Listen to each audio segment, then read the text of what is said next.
Okay. So what should we do for the tiers? Should we have like I'm gonna do it above and beyond again as the top tier. Above and beyond character. Right? A character that went harder than they had any business needing to go. And then we'll have solid character. And then we'll have we've got to have a category for one-dimensional gimmick character. One-dimensional gimmick character. And then let's have annoying one-dimensional gimmick character. And then okay, we kind of that's kind of the bottom tier. Should we put trash? Should we have a worse tier than that? And then we need like one tier above this, right? Where they're like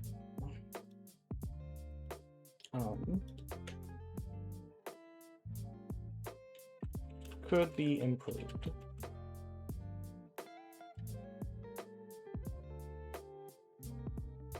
Yeah, genuinely you are correct. It's one-dimensional affectionate and one-dimensional derogatory.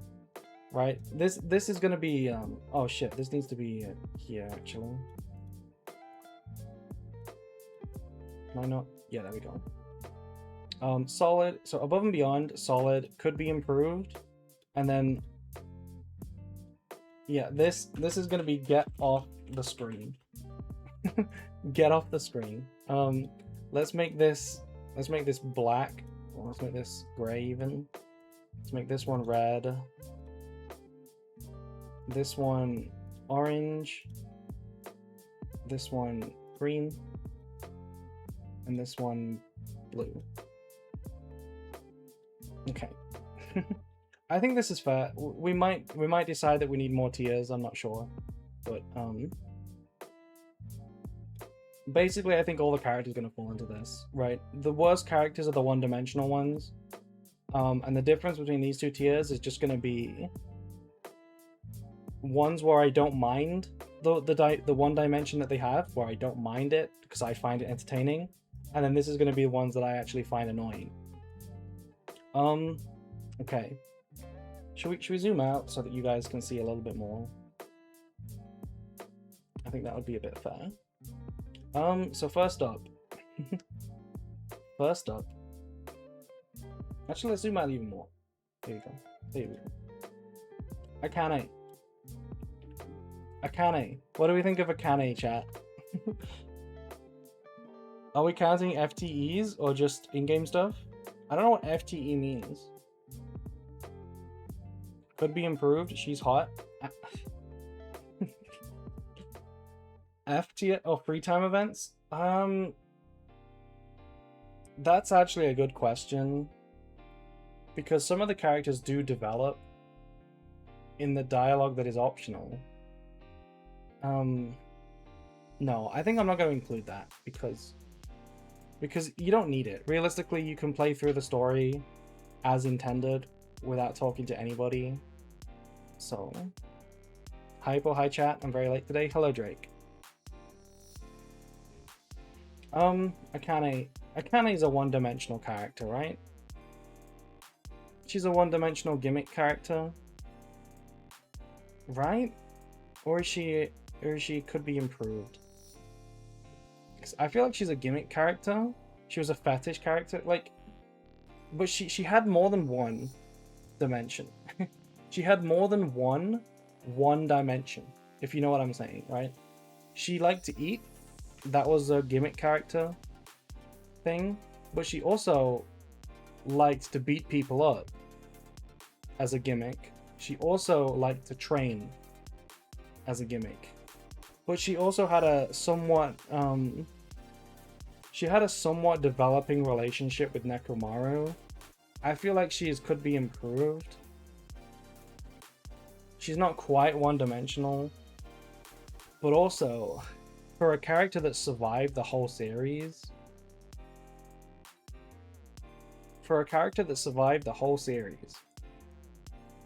it's pretty bad.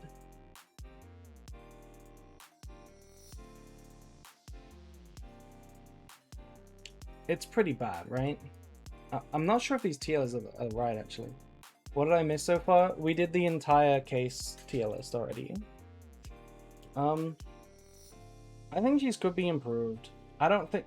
I might have to change up the tiers or my standards, but she has a little bit more than one dimension, right? No, she's not. Let me be harsh. Let me be harsh. She's a one-dimensional gimmick character. Right? Angie. Annoying one-dimensional gimmick character. This is a character that had no development. No development. There was no... She survived 3 chapters, basically. Right? 2.5 chapters. And yet had no development. And she had one gimmick. Every line that she said mentioned a Tua. And how she's praying to a Tua. And how we should pray to a Tua too. And that's annoying as fuck. Annoying one-dimensional gimmick character.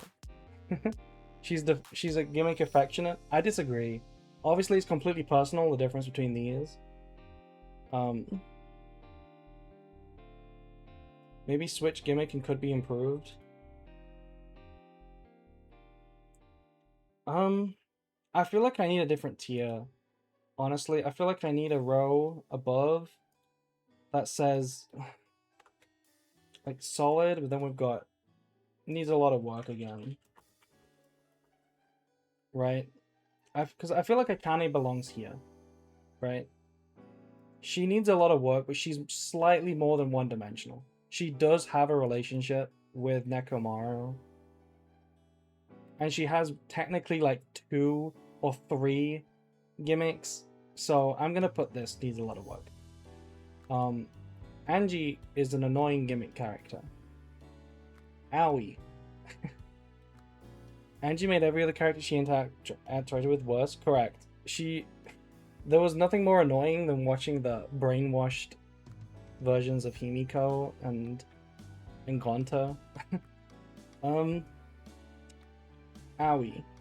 What do we think of Owie? Owie's the goat? Fight me? Or you think Owie's up here?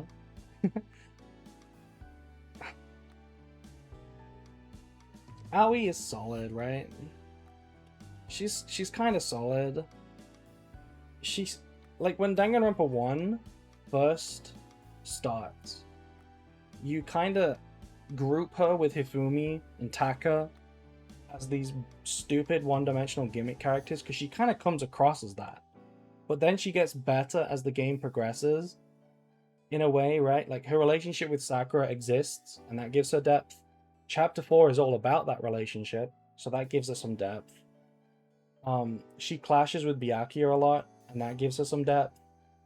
She ends up being solid by the end of it, right? In the end, when as a survivor, when she's like the only character, like her and Hiro are the only dumb characters left. Like she's alright, you know?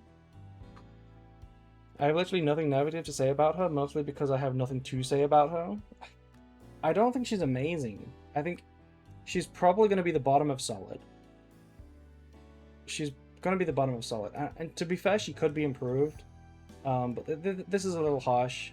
Like, literally every character could be improved, right? I think she's going to be solid.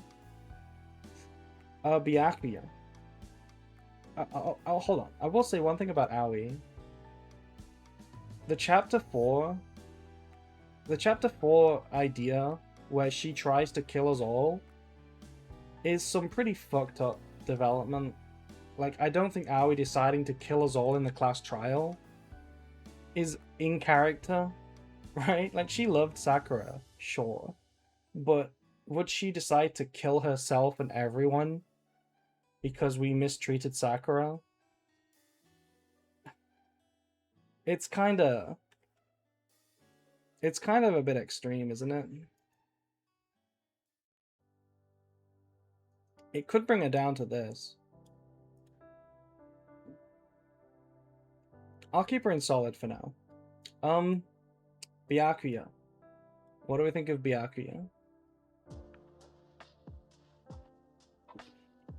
It was understandable. We acted awfully. I don't think it's understandable. The vague poster himself. Vague post king. A lot of people like Byakuya, right? There are a lot of fans that are literally Toko in terms of how they like Byakuya. He needs a special tier. What, at the bottom or at the top? Byakuya was the worst part of DR1 to me.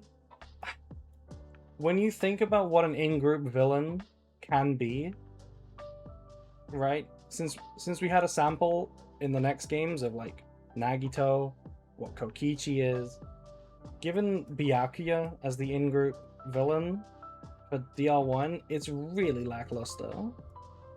He's a character where you can just flip a coin and decide whether he goes at the top or the bottom. I think he's a could be improved character. Right? He's not terrible because he does have depth, and I do enjoy some of his scenes. I did enjoy him in chapter 2. I liked how he messed with the crime scene. That was fucked up. And I liked him playing almost a bit like Kokichi, where he just did it for fun, right? He just kind of did it to spice things up. The fact that he's a smart schemer who is also like way too... He believes he's way smarter than he is. It's kind of an interesting character to watch, but it could be improved. Like, for example, I think a more entertaining version of Byakuya would be a more extreme version, right? This character basically, I don't know, has anyone seen The Boys? Right? Random question. Has anyone seen The Boys, the show? Like, Byakuya kind of has the same personality trait as Homelander. Yeah? He sort of has the same, like, narcissistic Homelander trait. So, for a story like Danganronpa, why not have him lean into that more? He's not that evil. He's not that evil, but he is that arrogant. And I feel like I'm not saying he should kill people. I'm saying it would be really interesting if he got mad, like actually mad and petty when people like insulted his intelligence. I think he could have been more interesting to watch, right? But he kind of just did this like fan fiction. There are two wolves inside you with giant fat horse cocks, like fan fiction 12-year-old teenage girl bullshit of being just smirking, right? He just smirked off every confrontation and aura farmed it to death. Realistically, that should not have worked, right?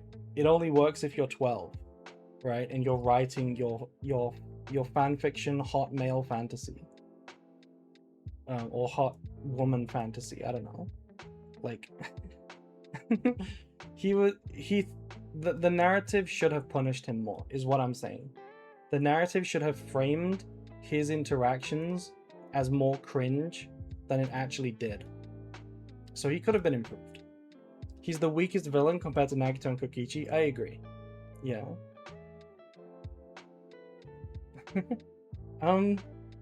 Celeste. Chat. What do we think of Celeste?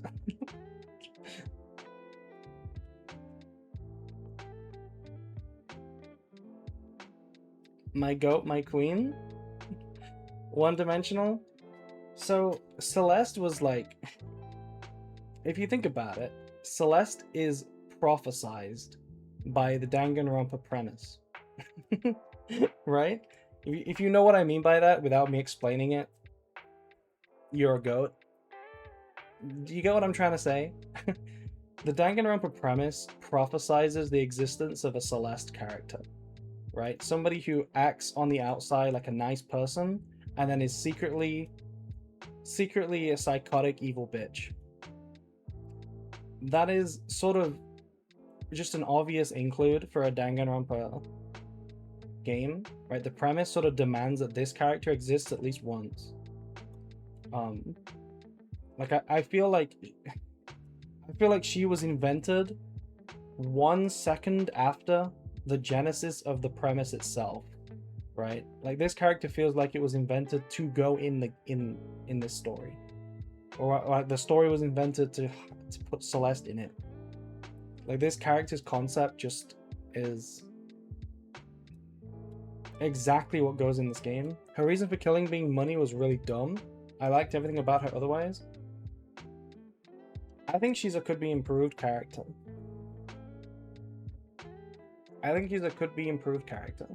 Because I think the fact that she put on a nice face and a really polite face, it was believable, but it was also very obviously not all there was to her. She clearly, immediately, as soon as you met her, she clearly had depth. She clearly had a dark side. And I think that was really it, right? Just a simple character sometimes is good, right? A character that puts on a nice mask, but clearly has a dark side, and you're just waiting in anticipation for when that dark side comes up. That's a solid character concept. It honestly belongs in solid. Now that I think about it, it's a solid concept, but her motive for killing sort of is not there, and I don't know. I feel like Celeste as I don't know. If Celeste was Chapter 2's murderer, right? Imagine she does a better case. Imagine she does a better murder, and it's Chapter 2. It kind of flies pretty solidly, don't you think? Right? Like it's early on, so you know there's just one or two chapters where you got to put up with this mask, and you're like, oh, when is she gonna snap? When is she gonna show her true colors? And then she does it after like 2 chapters, and then she dies. Like that would be a fine character. She would have served a normal, healthy role in the story. I think she's a solid character. She would have been best Chapter 1. I don't know. I like Chapter 1 being what it was. I think a murder of passion rather than a calculated evil person was a little bit better for Chapter 1. I think it sets the tone better.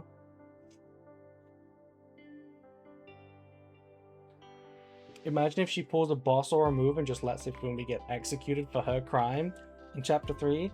Yeah, like the actual Chapter 3 is so bad. Like the way they introduce alter ego and a freaking love spat between the 2 worst characters in the story over a fucking laptop, and then framing Hero with a fucking picture of a robot. Like if it wasn't so goddamn terrible of a plan and a surrounding context, Celeste would have been fine. She would have been a solid character. Anyway, Chiaki. What do you think of Chiaki? Chiaki's the goat, right? Chiaki's a goat, right? She just mask off evil for the rest of the game? Potentially. There's a lot of different paths you could have gone down. What do we think of Chiaki? Chiaki's obviously the GOAT in-game. Is she actually an above and beyond character? Does she have a lot of depth? I think she is. I think she is above and beyond. Like, what depths does Chiaki have? She is intelligent and helps out. She's got the one dimension, like, gimmick, which is that she likes games and talks about games, but she doesn't overdo it, right? If you think about, if Chiaki was in Danganronpa 3, every other line would have been a reference to a video game. But actual Chiaki in DR2 was really reserved, right? She didn't reference games all the time. Her gimmick was not overt at all. It was quite subtle compared to what Danganronpa normally does. She was intelligent. She hid her gimmick like subtly, like a normal person, right? And she had this incredibly like deadpan, but yet well-meaning, intentioned, right? Like vibe, right? Like she was deadpan and focused on like calculated, logical moves, with no emotion, and she was trying to achieve the right thing, right? She was always trying to do the good thing. V3 Chiaki would have just been Samugi. Yeah, I think Chiaki is up here. Chihiro. What do we think of Chihiro, chat? This is another one that has a lot of a big fan base. Chihiro is a frustrating one for me. Not enough time. That was exactly what I was thinking. Chihiro really needed more chapters. We needed more chapters for Chihiro, right? We needed a not enough time tier. Oh, actually, you've reminded me. We need a row below, actually.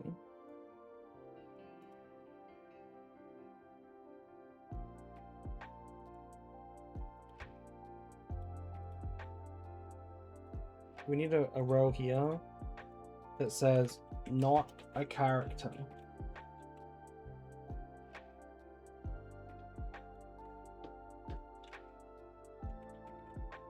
Okay, because there's going to be some characters we got to put here.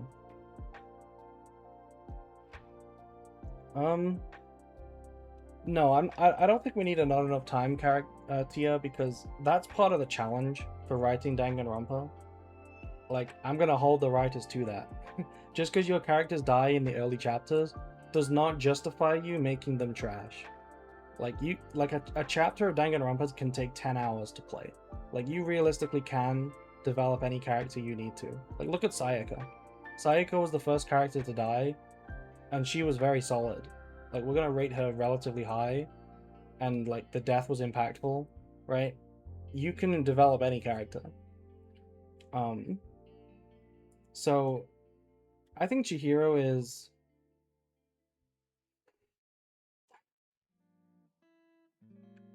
That being said, it's really hard, right? Because I want to put her in solid, but I also think she could be improved a lot. But I almost feel like the difference between improved and solid is if she just had more time. I do actually think in Chihiro's case, it's kind of what I said with Celeste, right? If you put the Mondo case with Chihiro at chapter 3, and then you have Celeste do the kill in chapter 2, I feel like the game is better, right? Because getting Celeste's relatively simple but solid character out of the way first would go a bit better, and then having more time to develop Chihiro, and it would have been sadder to see her die. That would have been better, right? Potentially. We need to find a baseline character. I mean, I put solid pretty high. There's a reason for that. I think more characters are going to be lower, because most of DR characters are like kind of weak. Most of them are pretty weak. I think she's a could be improved character. She's better than Byakuya, right? Chihiro's better than Byakuya. No, I don't know, actually. We did just need more time with this character, you're right. We did need more time.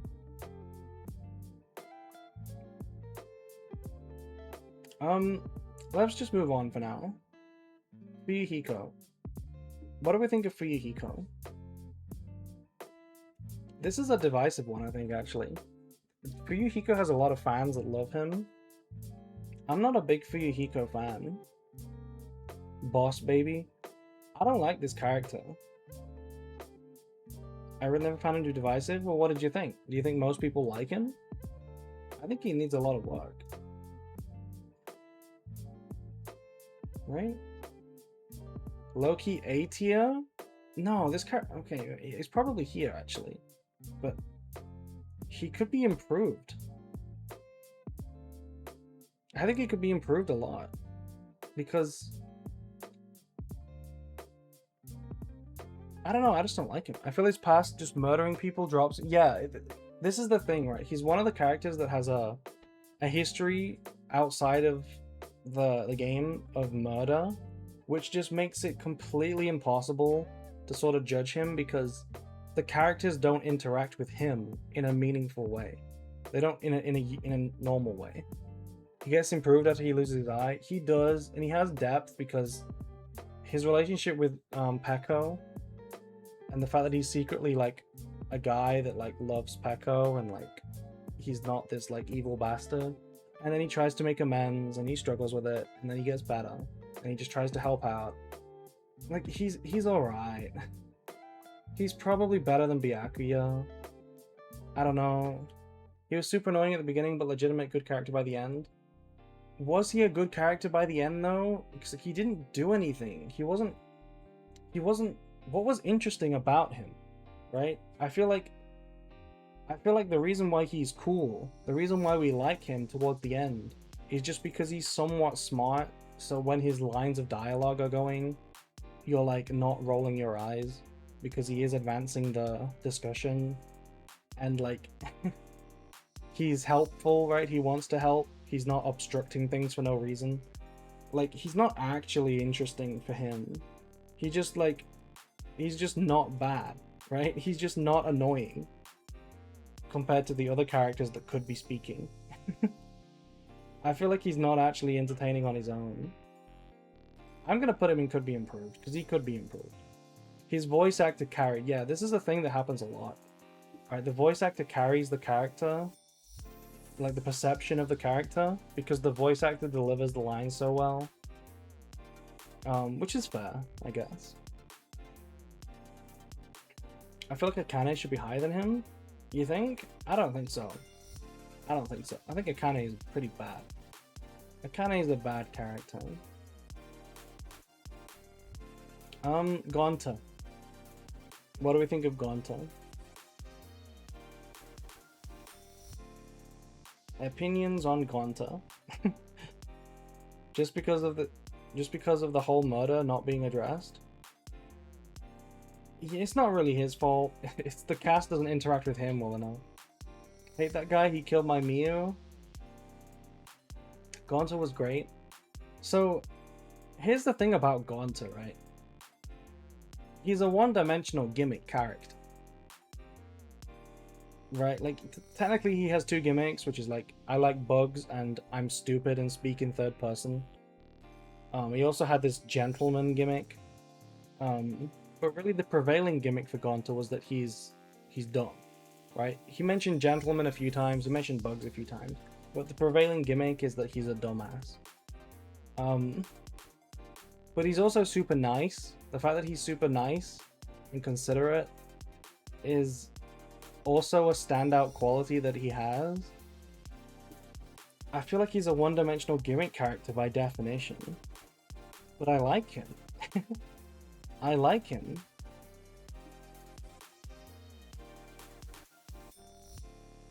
Even his murder didn't drag him down. I feel like his gentlemanly nature clashed with his Tarzan vibe. Works super well. Like, yeah, I liked Gonta's dialogue. Right? Gonta was the opposite of a get off the screen. You know, when Gonta was speaking, I was excited to do the line. Like, I like Gonta. Right? Whatever he... It's crazy because he never added anything interesting to the discussion in practice. Like, in universe, he never helped the discussion. But as a viewer, right, from an entertaining story perspective, he always made the discussion more interesting because he added a stupid idea to comment on, which was always really funny and endearing. So it's like, I enjoyed Gonta on the screen. I feel like the tier list is like failing me here. Like this one-dimensional gimmick character, but he's also like really fun. I want to put him higher above some characters, but he is a gimmick. Maybe this tier needs to be like here?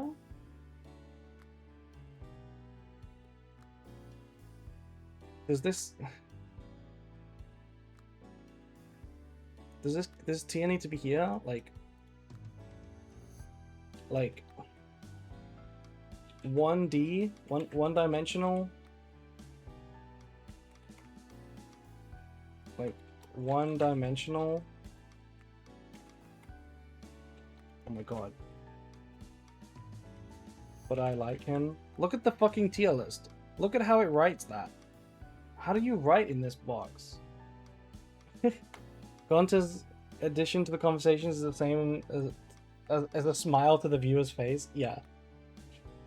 I'm trying. What am I trying to write? Is there a shorter way to write one-dimensional?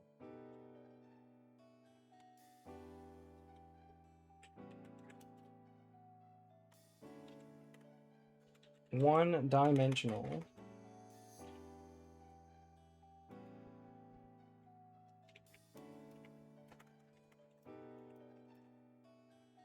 That'll have to do.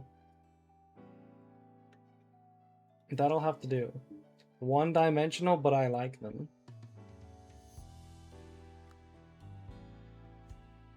Yeah, I think it goes here, to be honest, because I think the other characters that I'm going to put in this tier, I also enjoy more than these. So I think that's fair. The game was greatly improved by having him in it. Yeah, I agree. I agree. Gundam.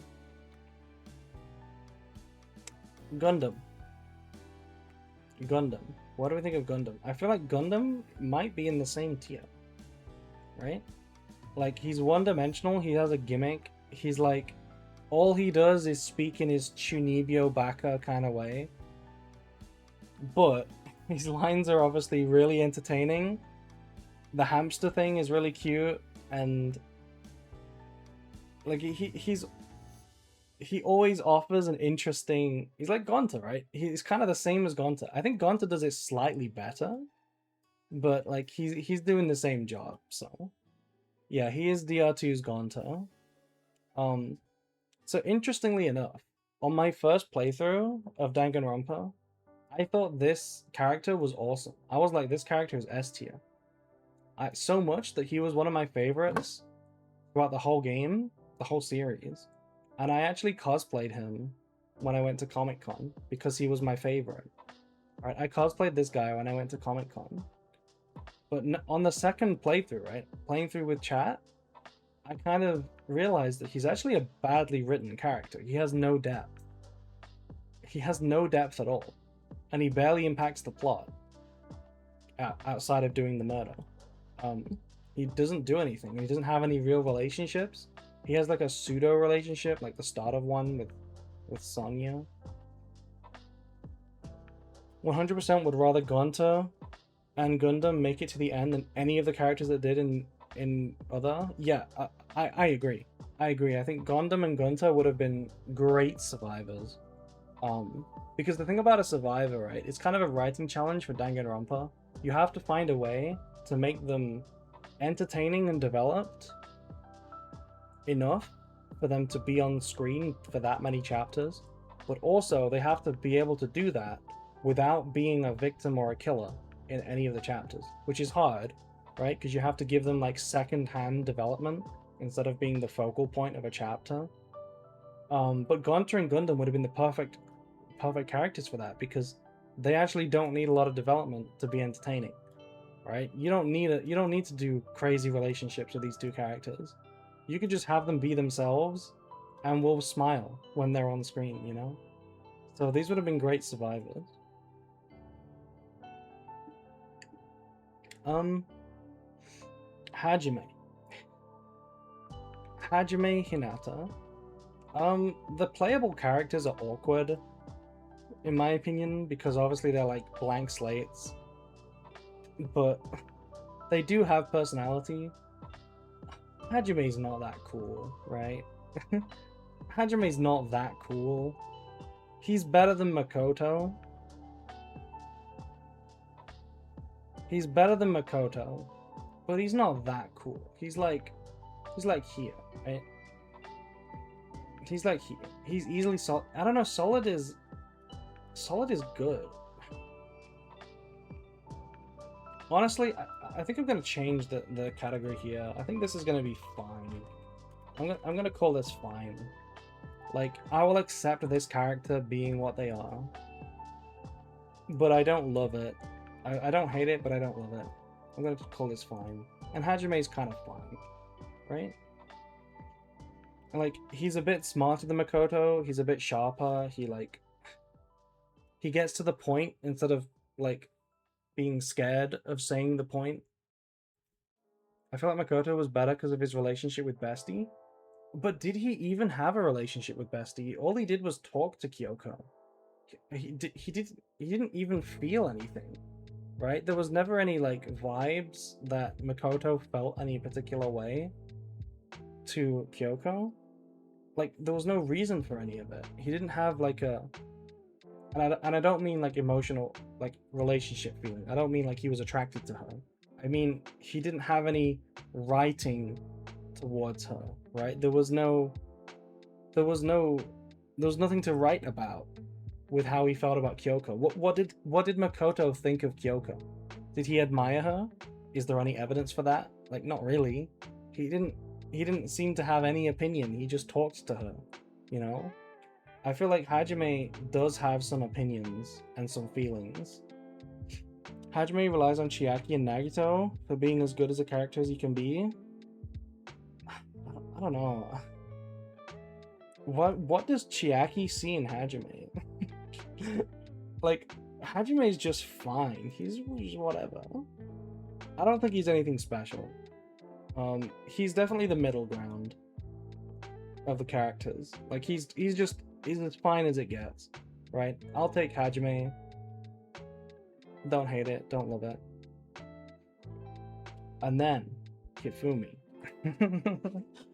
Hifumi. Okay, what do we think of Hifumi? Is this get off the screen? Is Hifumi get off the screen?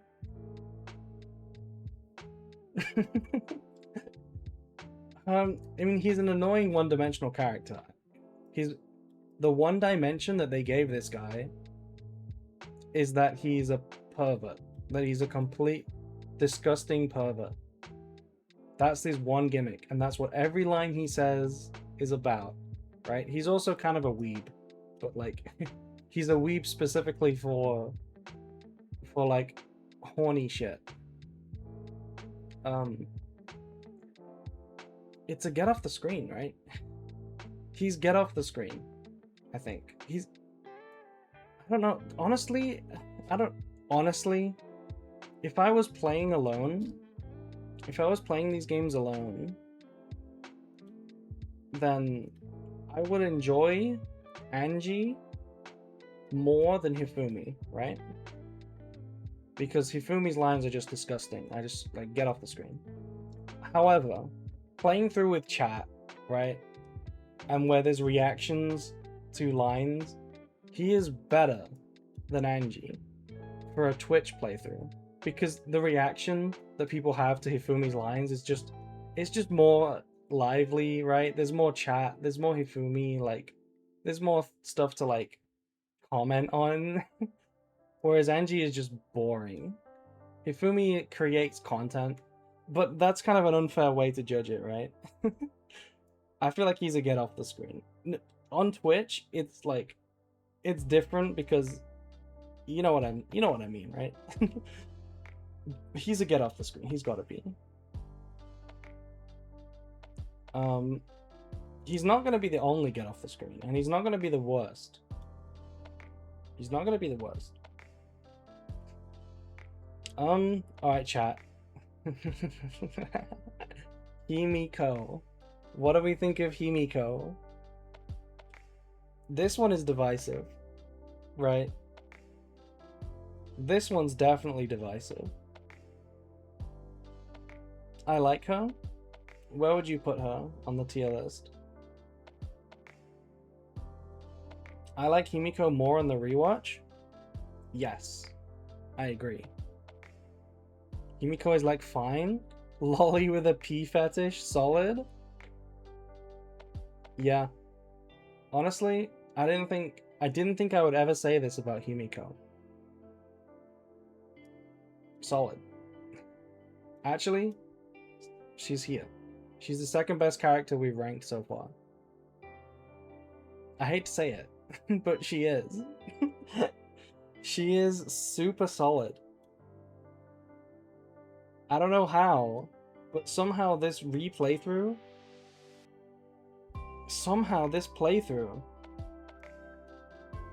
she was just good. I don't know how.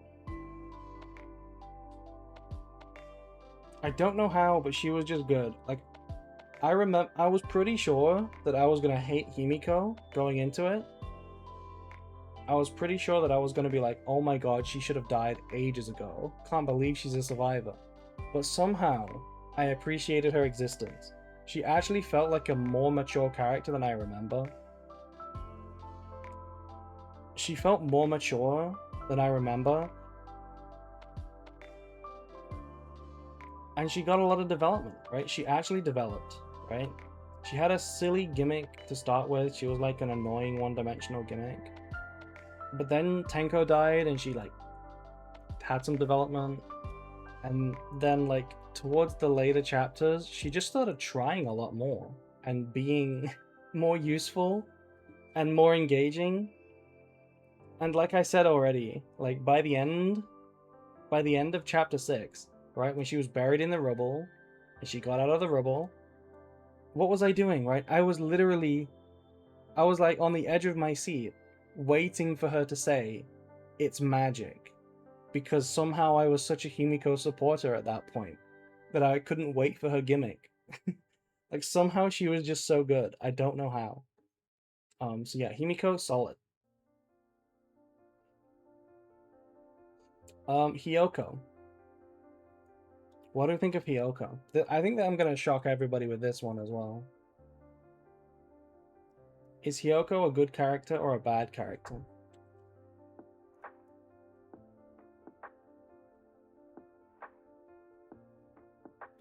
In 2 slots, you're gonna have to be careful with your choice. I'm gonna choose what I always would have anyway. Hiyoko is hard to rank for me. I hated her bug crushing gimmick. That wasn't her gimmick. That was like a side thing that she had. Her main personality trait was insulting people. Lolly with a crush fetish. This is the best character we've ranked so far. This is S tier. This is above and beyond better than Chiaki. And I'm not joking. This is a S tier character. Well, yeah. I think this is a controversial opinion. But if I rank Hiyoko in context of literally everything about her, she can go a little higher. This character is good, chat. What can I say? Let me start off with the basics. Her voice actor is incredible in the trials. Her insults are creative and entertaining as fuck. She's incredibly confrontational, which makes Mikan and every other character bounce off her really well. She immediately gets sort of a relationship with Mahiru that tames her and gives her depth, where she's like shocked by like a nice person being nice to her. She has this weakness, which is she can't tie her kimono, and how Mahiru plays a role in that grows her character a lot. She was get off the screen every time she talked about killing animals, which is very often. I mean, I don't think that's fair. I mean, I get it, right? Like, if you like animals, but like, she developed in chapter 2 because she was framed for Mahiru's murder. Mahiru was her bestie, and she had to react to that. She was framed, and that was an important moment in the trial because being a confrontational character, she was a villain, right? In all of the scenes up until then, she was the villain, and she had to act like the villain. But then the chapter 2 trial forced her to not be a villain.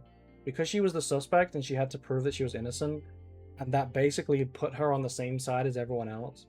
She had to drop that, right? She had to do something else for a little bit to get through that moment.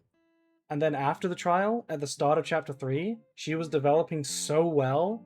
Her and Fuyuhiko were having such an interesting arc set up with each other. the way that she hated his guts but was like struggling to somehow not hate him, right? Like she was struggling to like not forgive him. She felt like she wanted to forgive him because he was being really nice, but she couldn't understand how, right? And it was a really weird moment for her. It was set up to be so good, and she got done so dirty by chapter 3, right? The despair disease coming in, kicking her off the stage, and then just having Mikan do the stupid thing, got completely robbed. But this character was STN. Right, this almost felt too good for Danganronpa. Like, this is better than almost every Danganronpa character. The development, the writing on this character it almost belongs in a more well-written story. They cooked with Hiyoko. I wish the Yakuza guy would have died instead of her. Yeah, and the crazy thing is that the original write of the story did have him die instead. And for some reason, they thought Hiyoko was the better choice to kill. I just don't get it.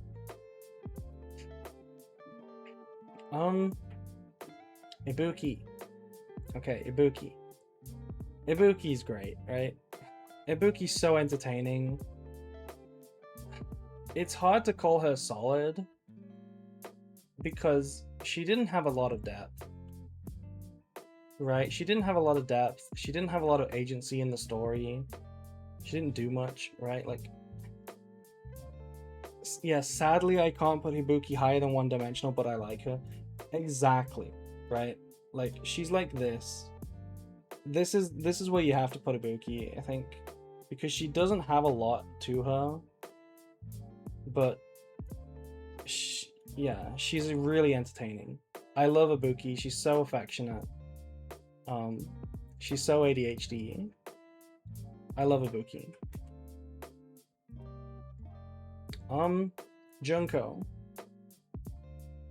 Junko. Okay, where do we put Junko?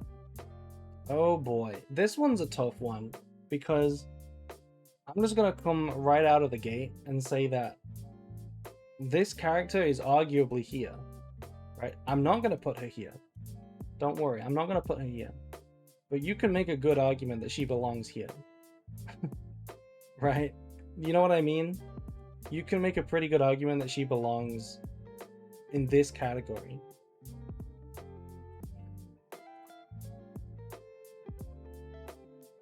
Because she only shows up for a trial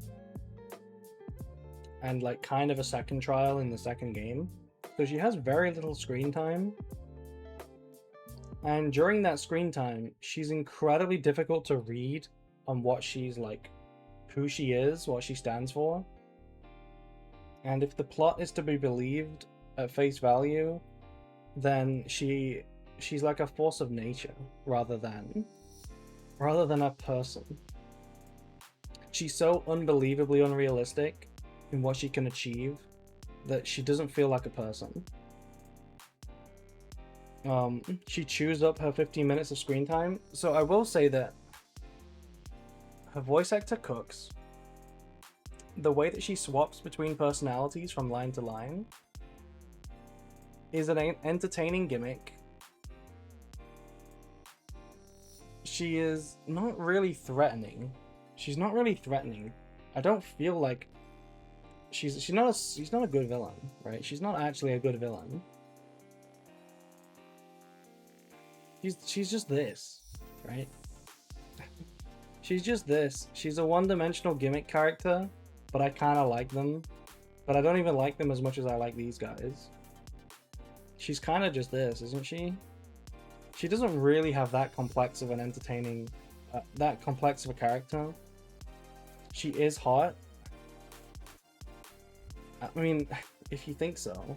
Monokuma takes a lot of the role. Yeah, well, okay, we're gonna rank Monokuma separately.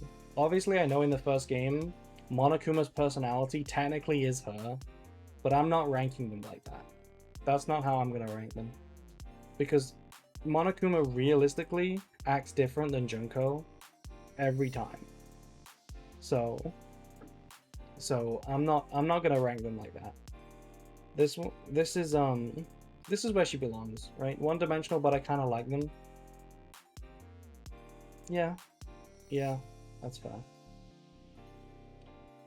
Kaede. Kaede Akamatsu. Um,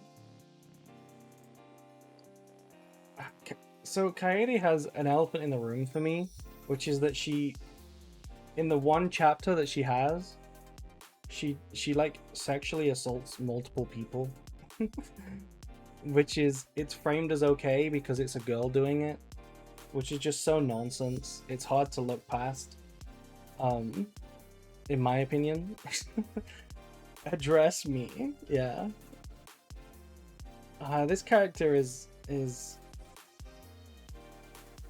I do like Kaede. If we move past the like weird sexual assault thing,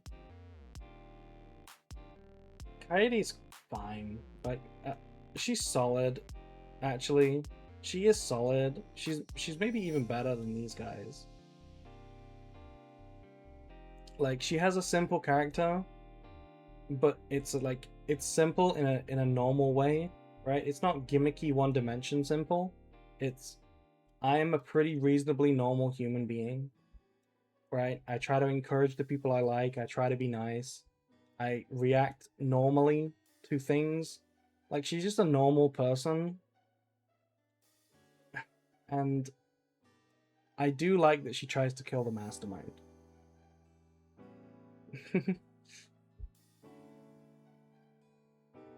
I like that she tries to kill the mastermind. That is a good character trait in my opinion. I think it elevates her rather than ruins her. I don't know if she's as good as Himiko. She might be slightly worse actually. I think she's solid.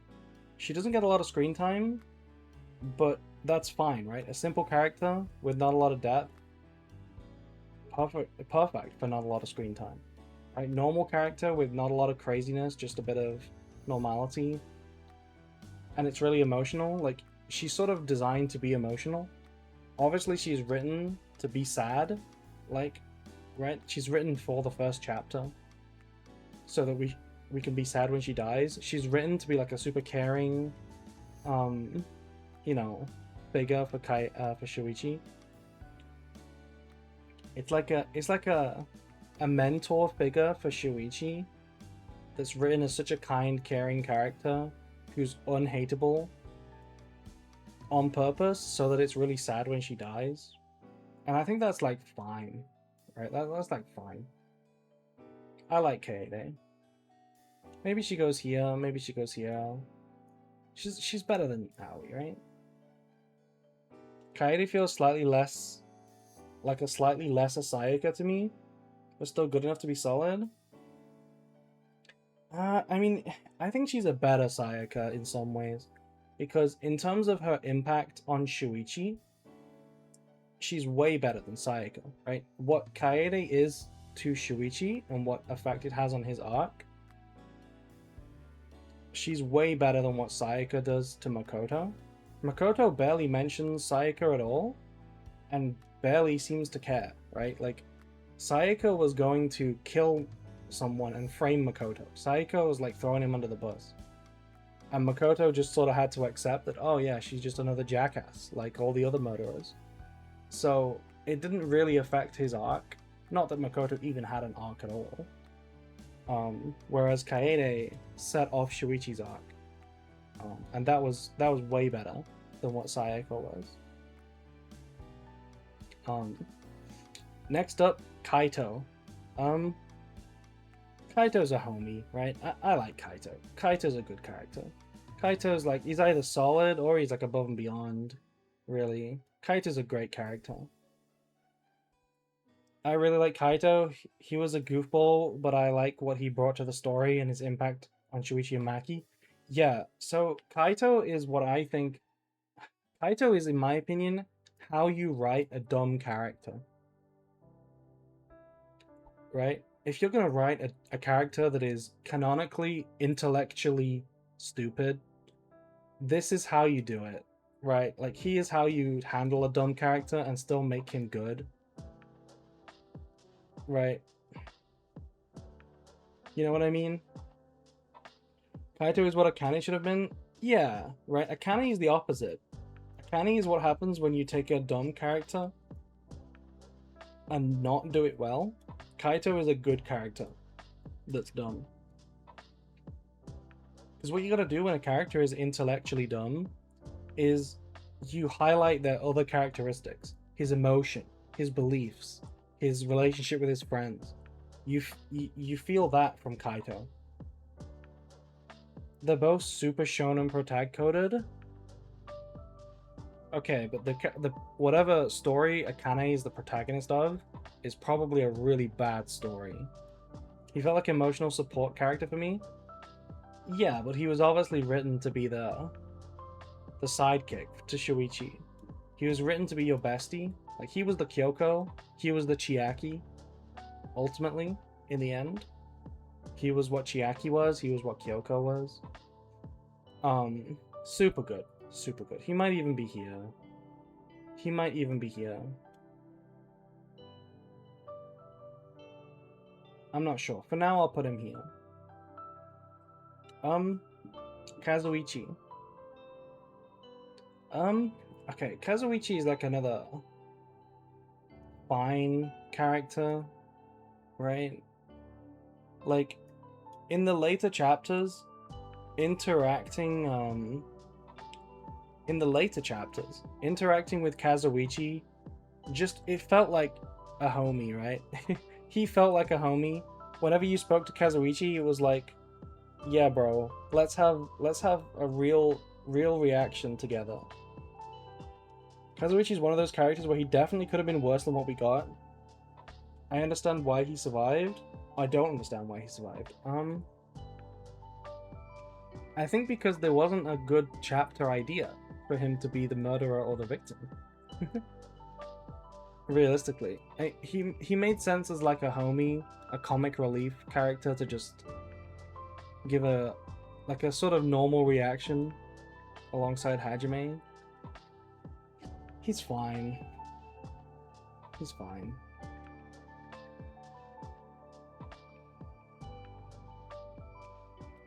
He's dead in 2x2? He better die in 2x2. I have some 2x2 theories. But we'll have to talk about that nearer the time, because it's gonna be a long way away. I think Kazuichi's worst of all of these that I've ranked here. Yeah. Okay. Kibo.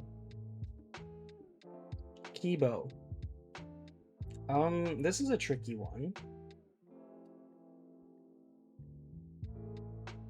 Solid at minimum? Solid at minimum? Are you serious? I think this character is bad. This character is... He is bottom of fine at the most. Right? He's bottom of fine at the most. He's probably in here. That's robophobic. He's probably needs a lot of work. Like, let me tell you why he's fine. Throughout the series, throughout the game, he's fine because he is not dumb. He logically progresses of the discussion. So whether we're talking in a trial or whether we're talking like in the new areas that we're discovering in the pre-murder or in the investigation, Kibo is logical. He doesn't like overreact. He doesn't have a gimmick to push. So like all of his lines are tolerable because they're either progressing the story, progressing the discussion, or offering an idea that is worth considering. So like he's not get off the screen. He's the opposite, right? Like he's fine. I'm fine with him being the one on the screen. Your Honor, he makes me smile.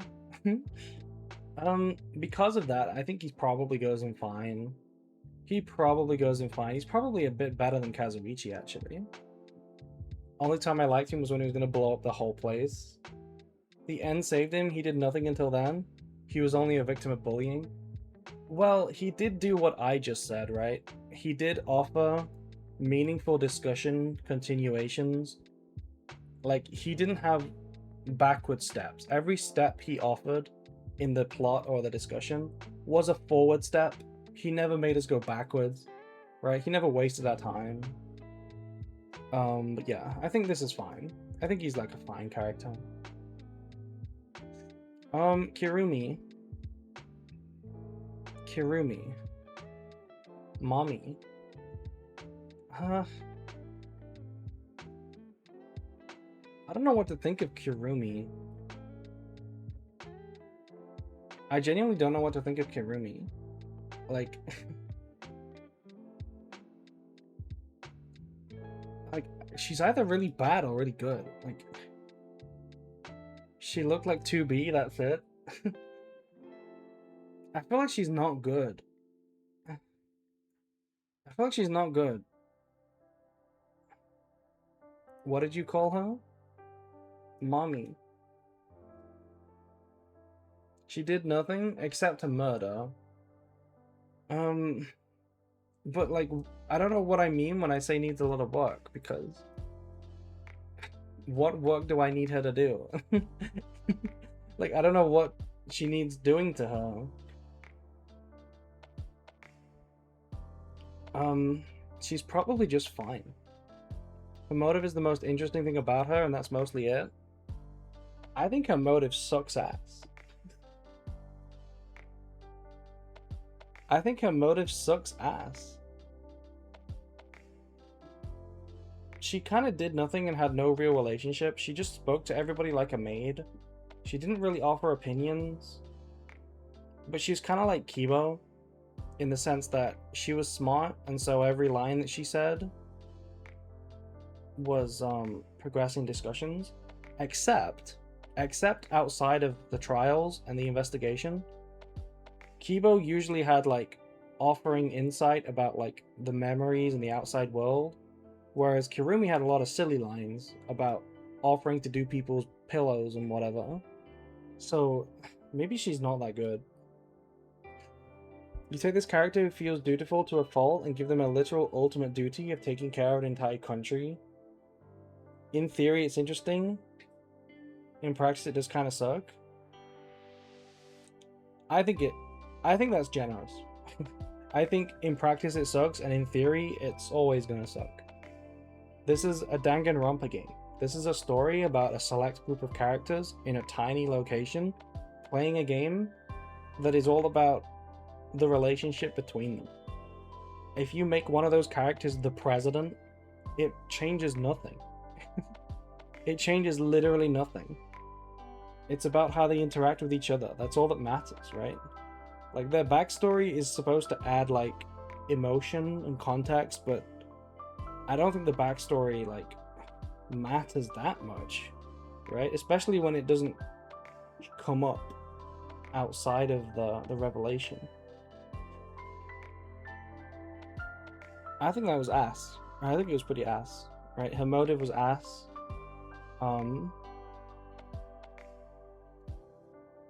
That's why we put the chapter really low, to be honest.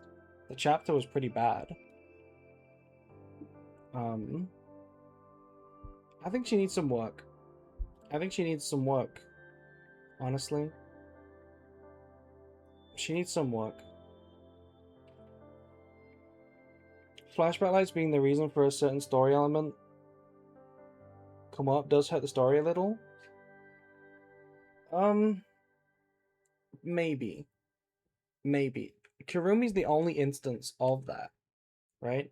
Kirumi is the only instance where a flashback light directly caused the murder, like, because it directly gave her the memory, the fake memory. It directly gave it to her, which did ruin it a little bit, but it was already like bottom of the barrel anyway. It was already like super bottom of the barrel. Kirumi sucked. Yeah. Kirumi sucked. Taka.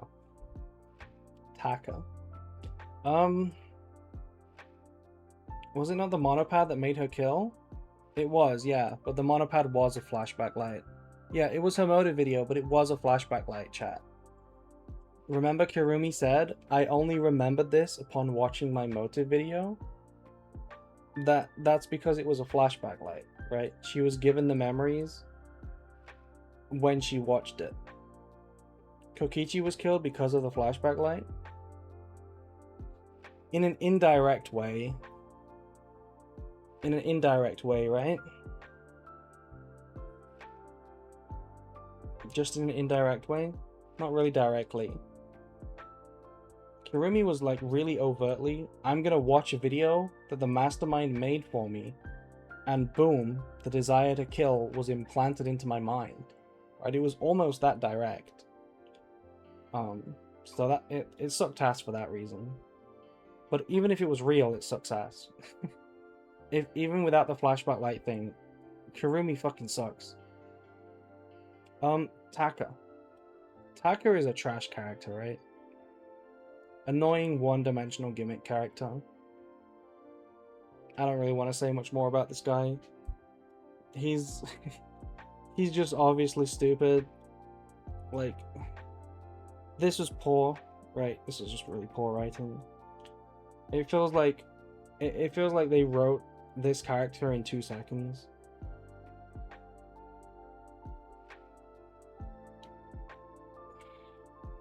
He was in the Suck-Off Squad.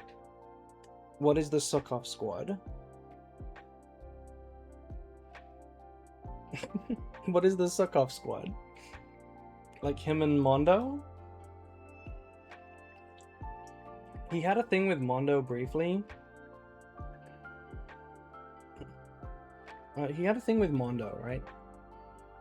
He developed with Mondo, but the thing about that development was that development didn't mean anything. Like, all it did was change their sprites and their dialogue. Like, the character didn't have apparent opinions and beliefs that were, like, overtly changed, right? Like, what exactly did Taka learn from the sauna with Mondo? What exactly did he learn? This guy is just... No, this guy is... No. This is a get off the screen character, quite frankly. But I'll put him here, because he's not offensive in what he says, even though he is. He is offensive. Just not as bad as this guy. They learn not to hate each other. Yeah. So... I don't know. This is not it. This is not it for me. One of the worst characters in the series, like hands down, Kokichi. One of the better characters in the series, right? We all love Kokichi, right? I think some people hate Kokichi, but most people love Kokichi.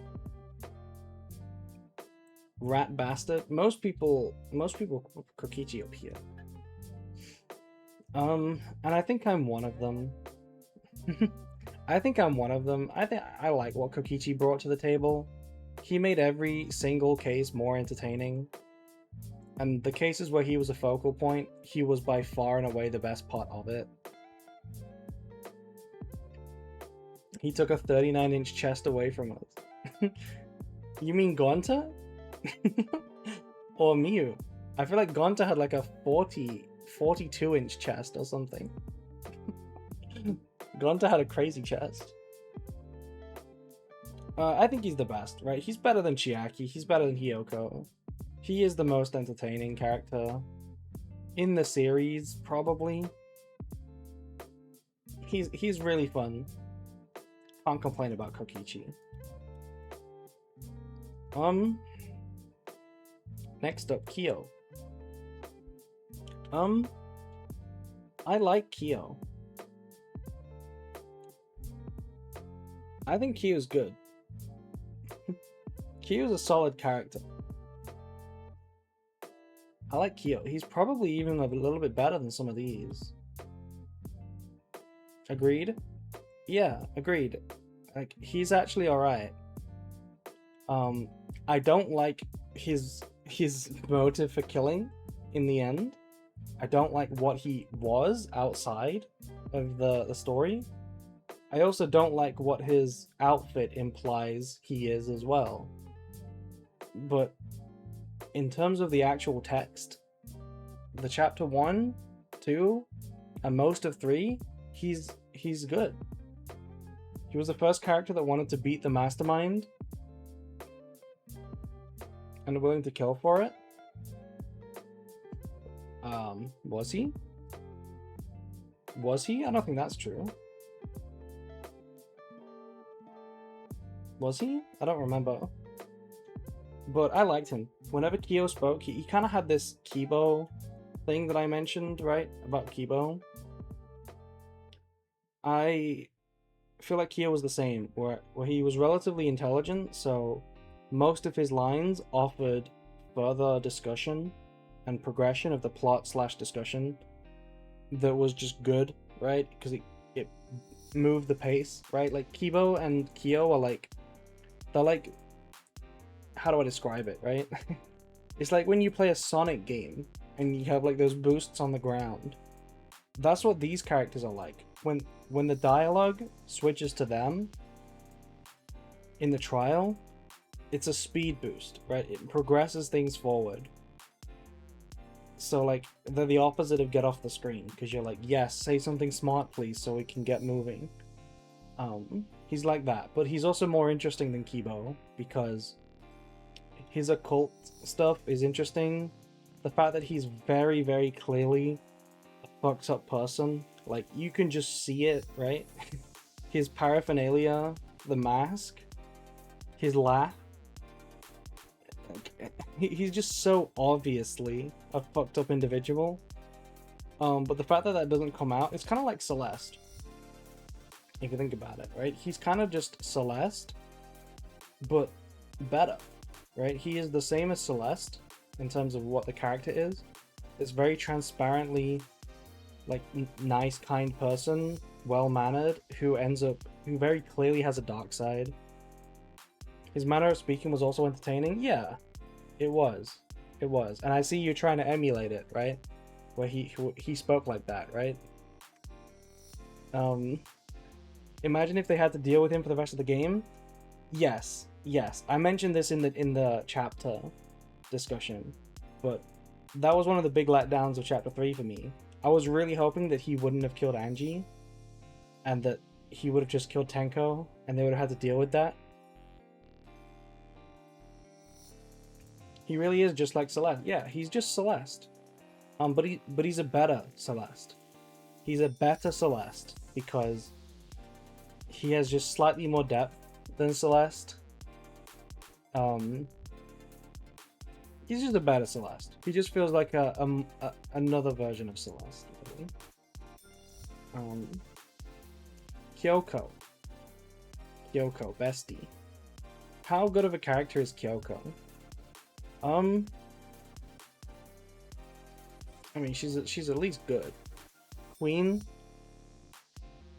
I'm indifferent on her. That's the thing, right? Is Kyoko actually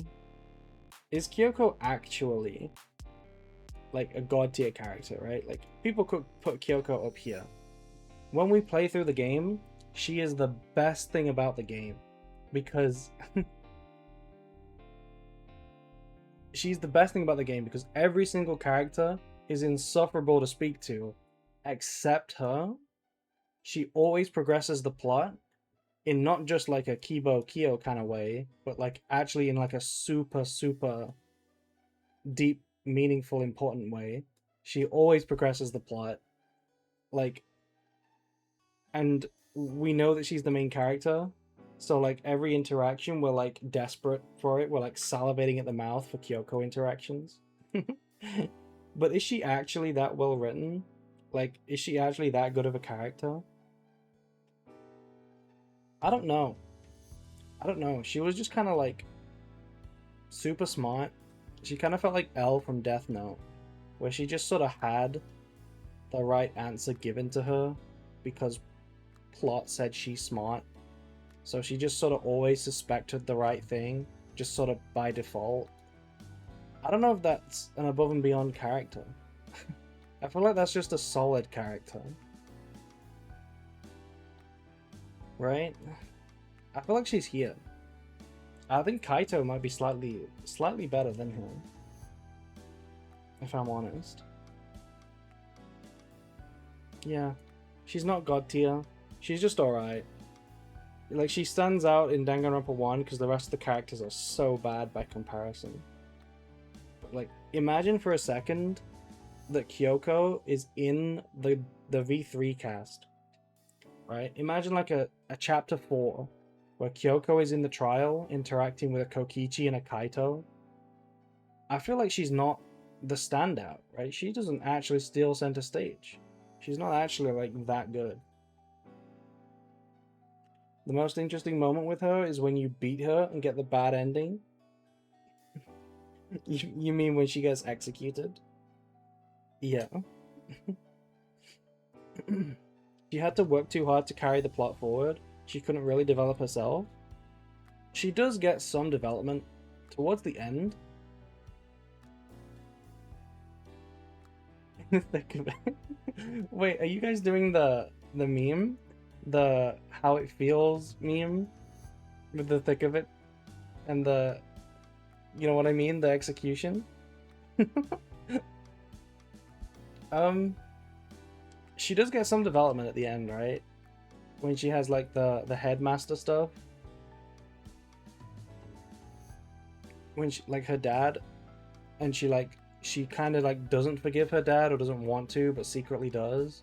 Doesn't want to believe that he cares about her, but he obviously does. Like, there's some nice development there, so she's a solid character. I'm gonna put her here. I think Kaede is worse than these, to be honest. Leon. Okay, Leon doesn't have nearly enough screen time to really give a proper assessment. He's kind of just fine. Right? He's fine because he doesn't do anything wrong. Like, he doesn't act out of line. I feel like he has one of the most realistic reactions to getting cornered in a class trial out of the whole series. Now that you think about it. Right? Where he just, like, he gets mad, he tries a little bit to reject it, but kind of can't and just refutes, just calls it stupid, right? Just sort of like stupid, and then it slowly dawns on him that he's like fucked, and he just sort of freaks out. I feel like that's just sort of realistic response, right? She likes her dad and thinks he's a failure, and there is a little development, but it would be nice if she talked to us about it. That's one of Kyoko's traits, right? That she doesn't share things. I think it would have elevated her to be a lot better if she did have an arc in the end where she opened up and shared to Makoto, but at the same time, Makoto didn't earn that at all. Makoto is a useless idiot. He doesn't earn it at all. Yeah, Leon is fine. Hard to say anything else. Mahiru.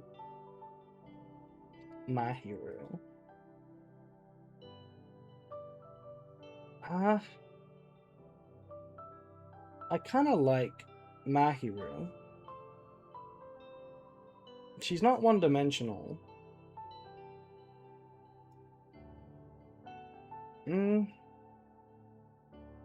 No, you know what? She's fine. Mahiru is just a fine character. She's not actually that good, right? Like, her gimmicks are being a closet lesbian and sexist. Like, cool. She's not that cool. She doesn't have a lot to do. She dies obviously in chapter 2. She survives one chapter and she's not really relevant for that one chapter. Yeah, she doesn't have a lot of screen time. She has like a small thing with Hiyoko. But Hiyoko is the better developed character from it. She kind of doesn't develop. Would have been a lot cooler if the one girl also didn't get killed. Mahiru could be easily more interesting by exploring her relationship with Hiyoko and Fuyuhiko more. Yeah, but we never got it, right? It was all It was all just cut off by an early death. I think if, let's say in 2x2, right?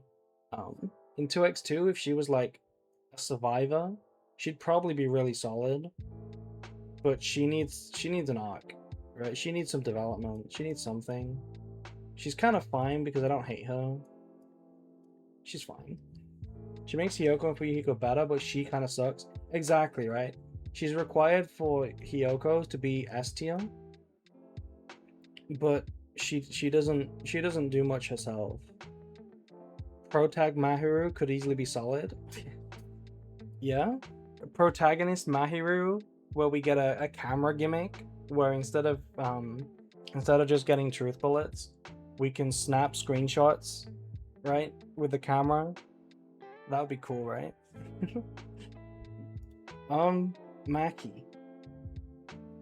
Maki's alright, right? Maki's solid. I feel like Maki's solid. I don't like that she's an assassin. The fact that she's an assassin with confirmed kills really, really ruins this character. Well, it doesn't ruin it because it's still hot, but it really detracts from what she could be. Like, it doesn't make any sense. It doesn't make any sense, realistically. The same is true for every character that canonically is killed. She's good, right? She's good. How good is she? I don't feel like I'm that, I'm not that into Maki. Now that I think about it, I don't love Maki's lines. She might be fine. She might just be fine. She might not actually be solid. I really like her in Kaito. Right? Kaito plus Maki is S tier. That's like the top of the tier list. Together, these two interacting, awesome. Best couple in the series. But on her own, yeah. She never really killed anyone. Technically, yes. But like, what are we gonna do? What are we gonna do? Every character is a lie. The whole tier list would just be not real. And if everybody's not real, then everybody is real, right? Makoto. Okay, sorry Makoto fanboys. Makoto needs a lot of work. Makoto needs a lot of work. He's a bad protagonist. He's bad. I don't like Makoto. He's really weak. He doesn't grow in a meaningful way. He doesn't have a character arc. He doesn't have a flaw that he's even trying to work on. Nobody changes him. Sayaka doesn't change him. You'd think it should, because he even knows Sayaka outside of the game, so they really had a super good opportunity to have that affect him, and it just doesn't. Makoto is the definition of when you fail at parodying X thing, you just become X thing. I don't know what that means.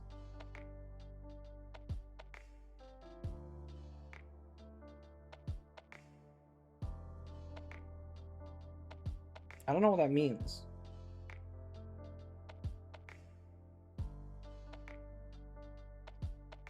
Oh, wait, are you saying that the game intentionally makes Makoto a blank slate everyday man, but fails at parodying it, so he just ends up being it? Is that what you're saying? I kind of see what you mean by that. Where's Monokuma? We haven't got to Monokuma yet. Don't worry, there's a lot of these characters that we're not gonna rank because they're not real characters.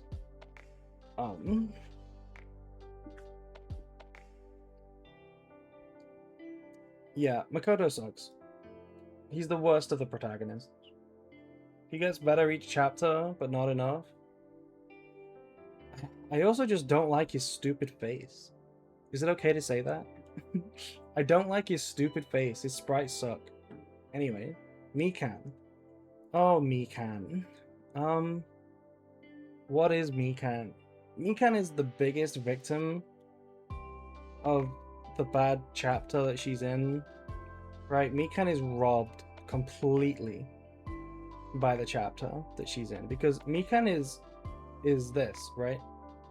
Celeste, Mikan, and Kyo are all the same archetype of character. They are all this front-facing mask of like well-mannered, kind person, but very obviously gonna have a dark side, right? Because these two is like, look at them, they clearly have a dark side. This one is too good to be real. There's clearly a dark side. There's clearly a snappable object in her brain to make her go crazy. She is this. She's the same archetype. And I think she's the best one of the three. But she never gets it. Because Chapter 3 in DR2 takes it away from her. They give her a new personality. They give her a flashback light, right? It was so cheap. Yeah, Mikan getting her old personality is basically a flashback light forcing her to kill. Which, it's so stupid because Mikan's personality is that anyway. Right? If you remember, before she even got the despair disease, there was that one moment where she snapped. There was one line in like Chapter 2, or maybe the first part of Chapter 3, where she sort of had a snappy comeback, right? She didn't even actually have a dark side. She had the same dark side as everyone else. Yeah, but she also kind of did have the dark side, because she had that one line that almost snapped back, and it was like a hint at her Celeste side. You know how Celeste also had that one line? Right? It's like, it felt like she was just so obviously this character. She was going to be the best version of it because Mikan was like a little bit entertaining. And then the despair disease just completely bulldozed this concept and ruined it. Didn't she expressly state that she enjoys being a nurse because it gives her a power over sick people? I don't know. I don't think she says that in the normal lines. With what happens to her character, and the fact that we don't get to see her dark side in action, realistically, is such a real dark side. The fact we get a fake dark side, but we don't get her real dark side, it makes her definitely worse than these two. And I think it's this, right? It needs work in the end, because we need that real dark side. Otherwise, this whole character archetype doesn't work, right? The archetype of mask with a dark side doesn't work if there's no actual dark side in the text. we get a fake dark side. It's so fucked up. Even just describing it, it's so fucked up what they did to Mikan. Yeah, Mikan cannot be fairly judged because the game did her so dirty. Exactly. Like, it's arguably this. It's arguably not a character. But I'm gonna put her in needs a lot of work. But I genuinely think she would just go up here, right? She's what Kyo and Celeste are. She is what these are, if done properly. Right? Just remove the despair disease and have the same chapter play out. She's up here. Right? Chapter 3 is bad without the despair disease. If everything else happens normally, it's still kind of bad. But at least Mikan would be a complete character, and she would go up here. But because of the despair disease, she gets fucked up. Miu. I hope they make her a killer again, but it is the best case in 2x2. Honestly, 2x2 need to play along with the whole Chapter 3 being a bad case gimmick. They genuinely gotta play along with it and do something with it. It would be really funny. Even if it's just a Monokuma throwaway line where he's like, "It's Chapter 3, you know. Everyone hates Chapter 3." Miu. How good is Miu?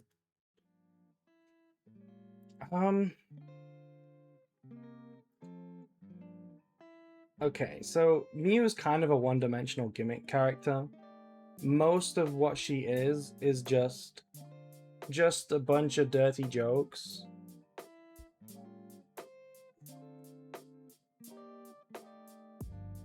Right? she's just a bunch of dirty jokes. She has this one bit of depth to her where she's like pushy and insulty, but then when she's pushed back on, she like gets really timid. She has like that, but I have trouble even placing that anywhere other than the fan service category, because like most of her dirty jokes and sprites and like appearance is just fan service. And then the fact that she gets really timid when pushed back on, I that doesn't even fall too far from just like fetish content anyway. So like I struggle to even say that that's a dimension, you know? Like she's kind of just a one-dimensional gimmick character. And honestly, I'm not sure if I like her or if she's in this. She's not as bad as these characters, but she's probably in this category. I think I do like her. She's better than Junko. Is she more entertaining than Gundam? Maybe. Maybe not. She has some good lines, some really funny lines.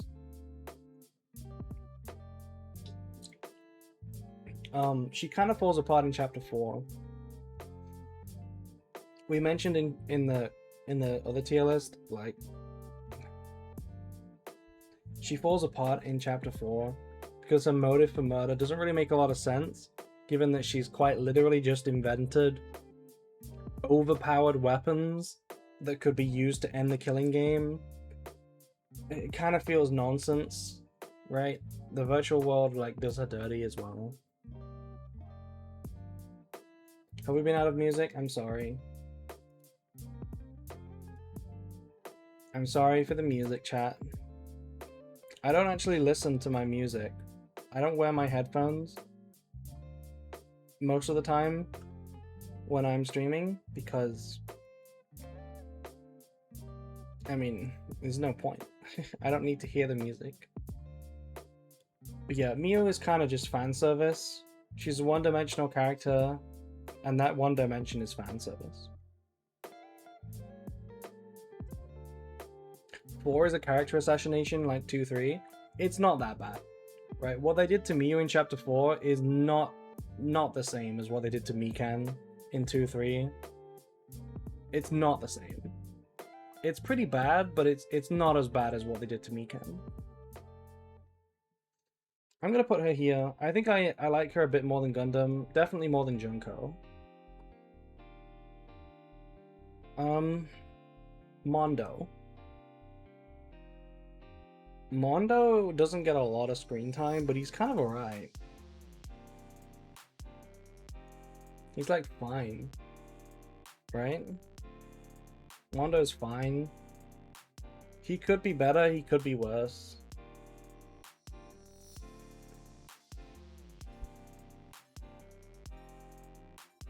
Miu is 100% fetish and supplying little plot-relevant inventions.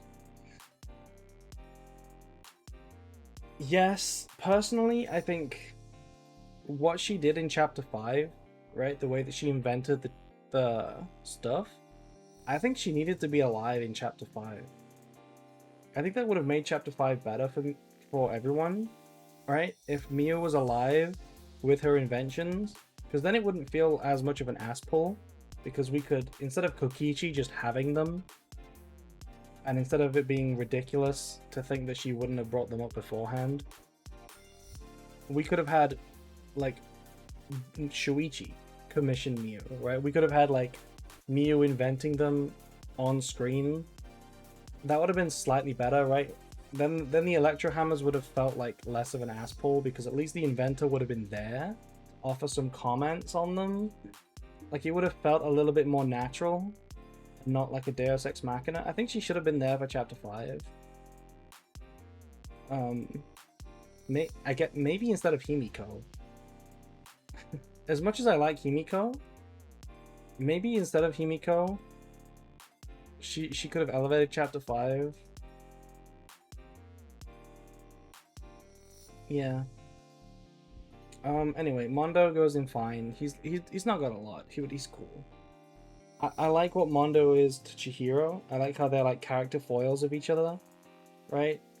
Mondo is a strong physical man who is weak mentally, and Chihiro is the opposite, right? I like that they're foils of each other when they kill each other. Well, when one kills the other. Yeah, and his case is awesome. Chapter 2 of Danganronpa 1 is one of the better cases. It's a good case. This is Mukuro Ikusaba. This is not a character. Sorry. This is not a character. Unfortunately, this is not a character. 5 seconds of screen time, and all 5 of those seconds she's pretending to be someone else. Yeah, that doesn't count as a character. Sorry. Worst character so far, I guess. Potentially best character next. Nagito Komaeda. What did we think of Nagito? Estia? Peak? Nagito's peak, right? He's gotta be peak. He's gotta be like #1 here. I go eat now, chat. Good night, Bob. He's gotta be top tier. Right? I hope he lives the whole 2x2. I'm really curious about 2x2, but I feel like here's the thing about 2x2, right? I think making predictions based on what we know of the characters from the actual 2 is kind of a lost cause, because I think what they're gonna do is give the characters notably different personalities in 2x2, right? They're gonna mature them a lot to scale it up to like a 2026 game, right? They're gonna mature the characters, and I'm pretty sure they're gonna have a different personality and different route for all the characters, which, like, think of it like this, right? Nagito is the villain of the game. He's the in-group villain, but he could just die in the first chapter, and then somebody else can be the villain in a different way, right? Like, they could easily do that, and I expect them to be honest. I think he's gonna die first. Yeah, like, can you imagine him as the first victim? That would be pretty peak. Right? They could have him and Chiaki kill each other in the first chapter, so that the 2 main characters from the first game are not there for the second game. That would be pretty cool. But yeah, Nagito is just so entertaining. Right? He's kind of like Kokichi in the sense that whenever he's interacting with you, you never really know what his intentions are. You never know if he's got some sinister ulterior motive behind helping you. You never know if there's a hint in what he's trying to say. You never know if, like, he's on your side ultimately or not. Like, him and Kokichi seem like prototypes of each other, you know? Like, you can totally imagine Kokichi being Nagito, and then somebody says, okay, let's save Kokichi for the next game, and let's have Nagito in this game. Right? Like, you can totally imagine them being the same character, you know? He wanted to save the traitor because she wasn't a fragment of despair? Correct.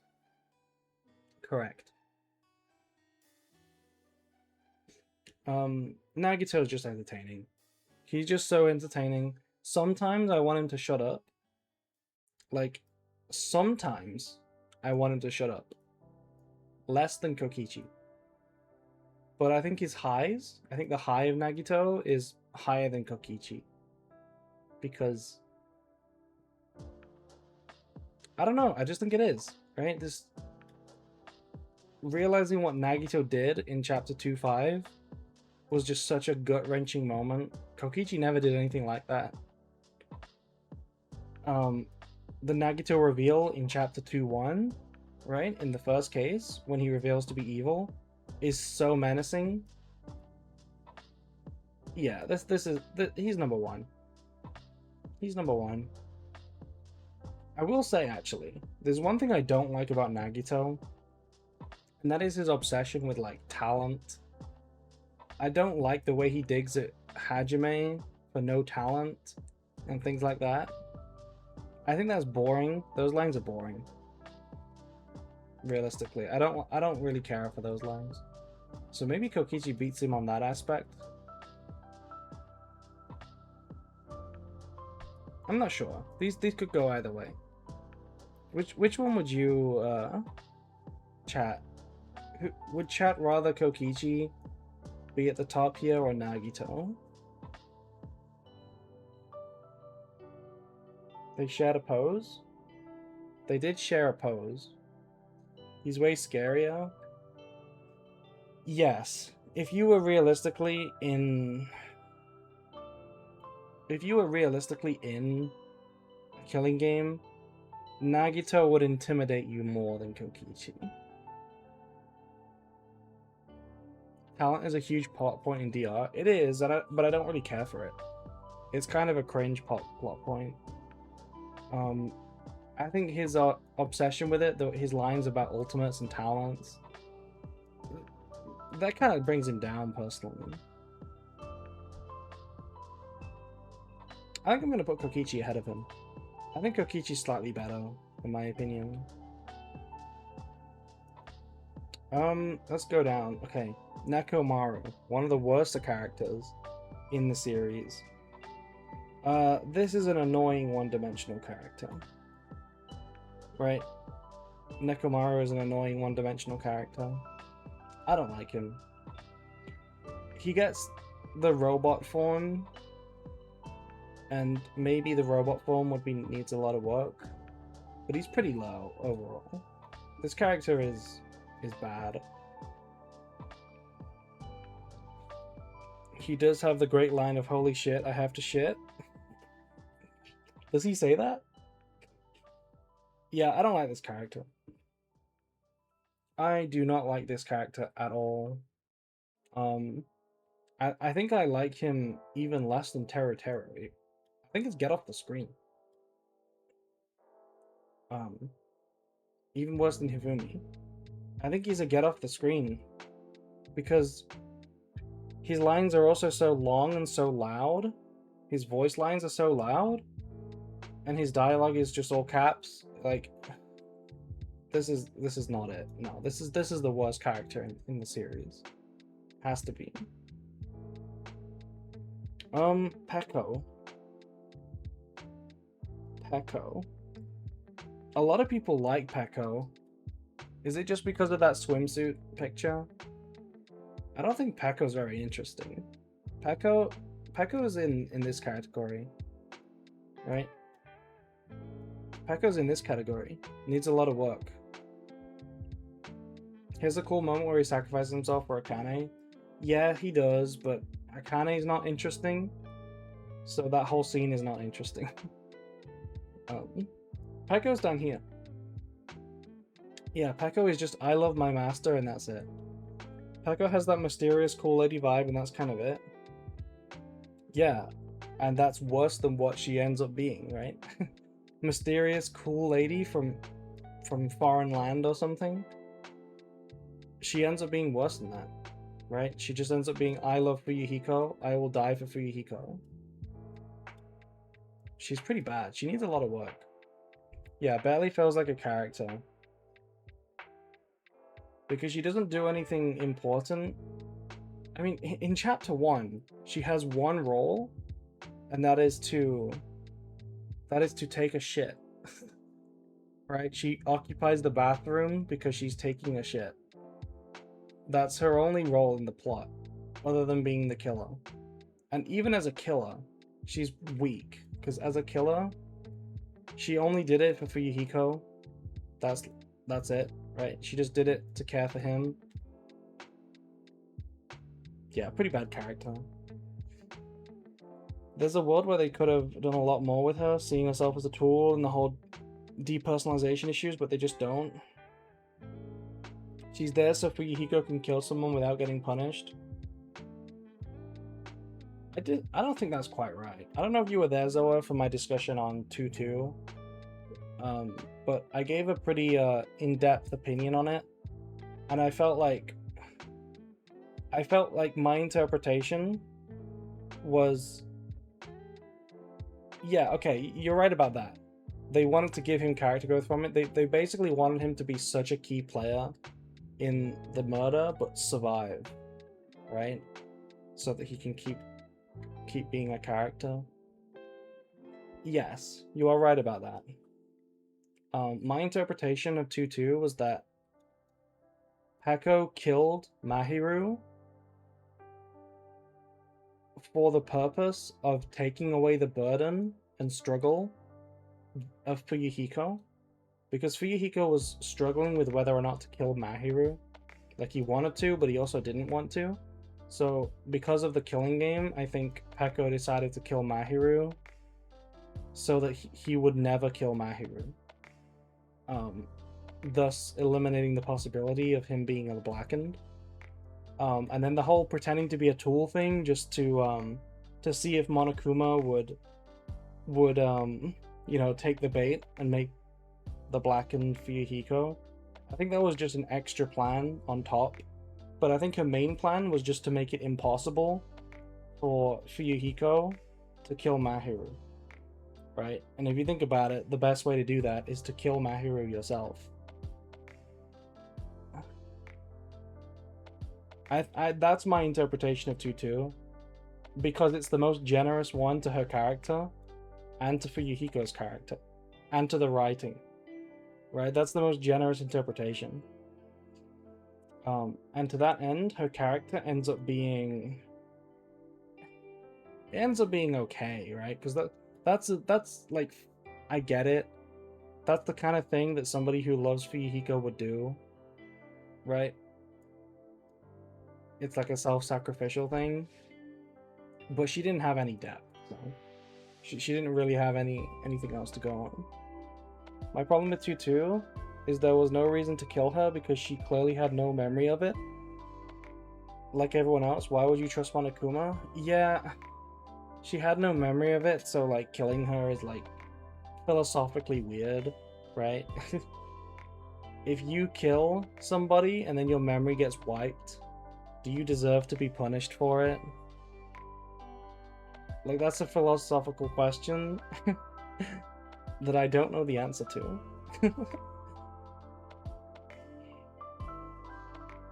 Yeah, but she's still pretty bad. I don't like it. I think she might be better than Kurumi.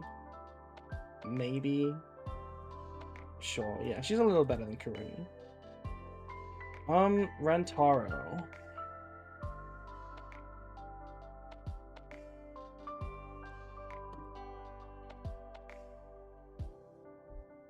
Rentaro. I like Rentaro's vibes. I like his vibes. He's weirdly menacing for no reason. When you learn all about him, we never knew if any of it was real. Well, that's not a question that's going to play a role in my character tier list. Yeah, we never really knew if any of it was real.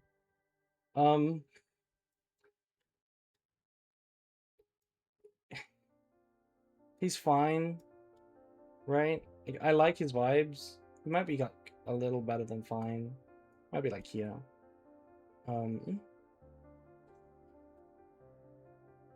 talking for Peko? Oh, right.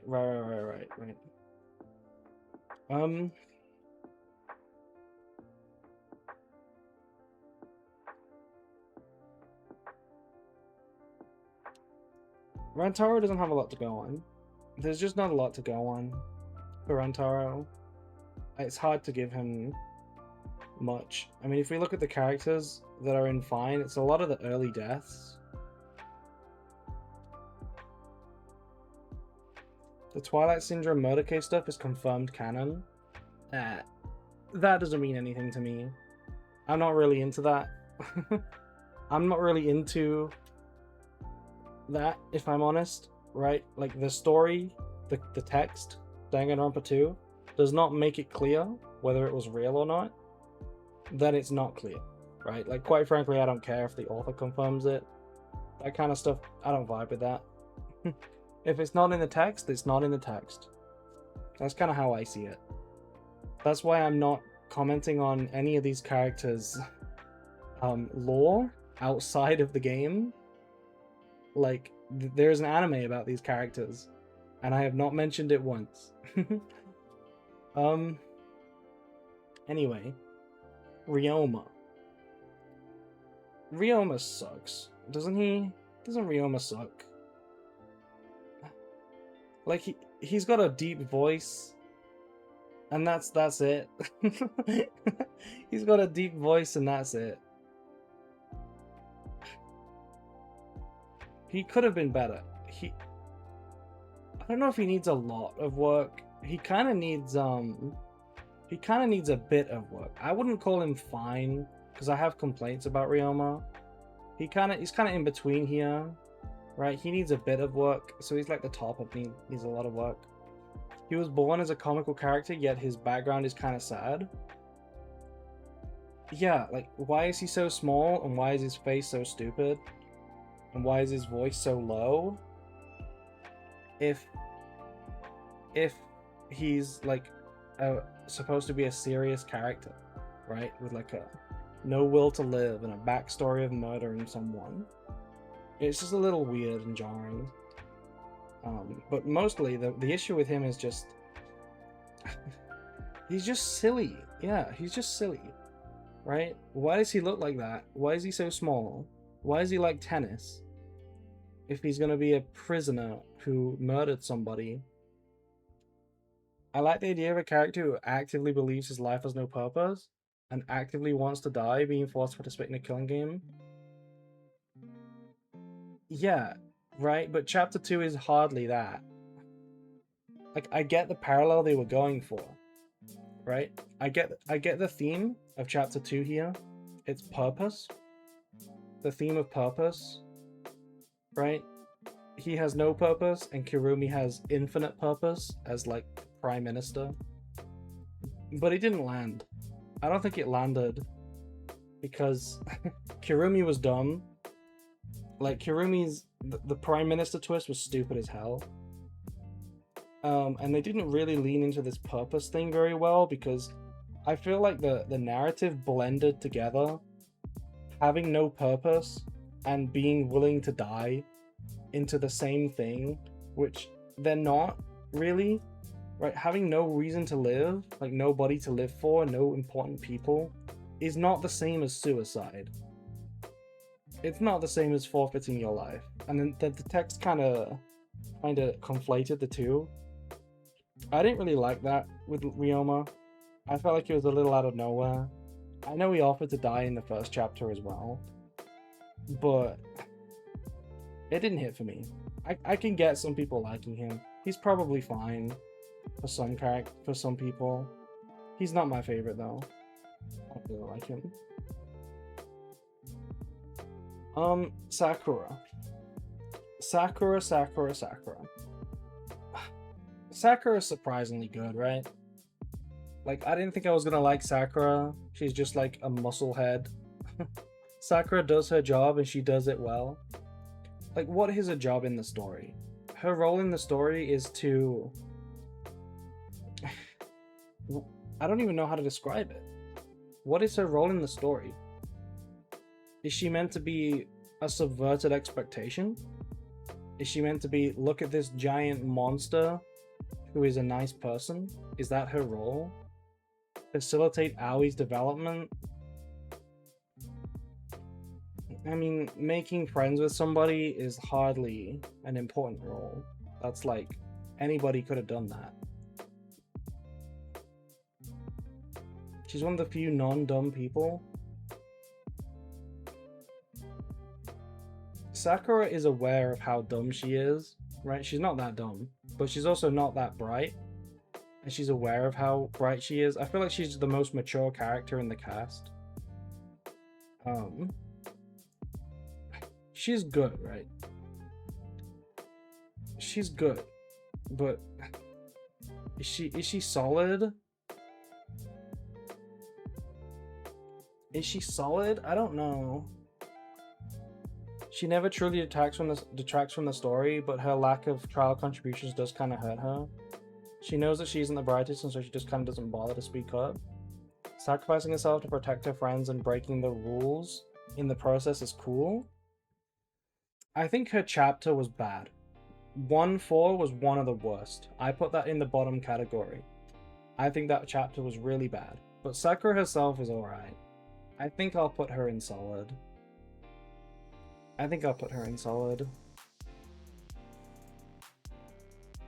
Yeah, she's solid. She's probably the bottom of solid.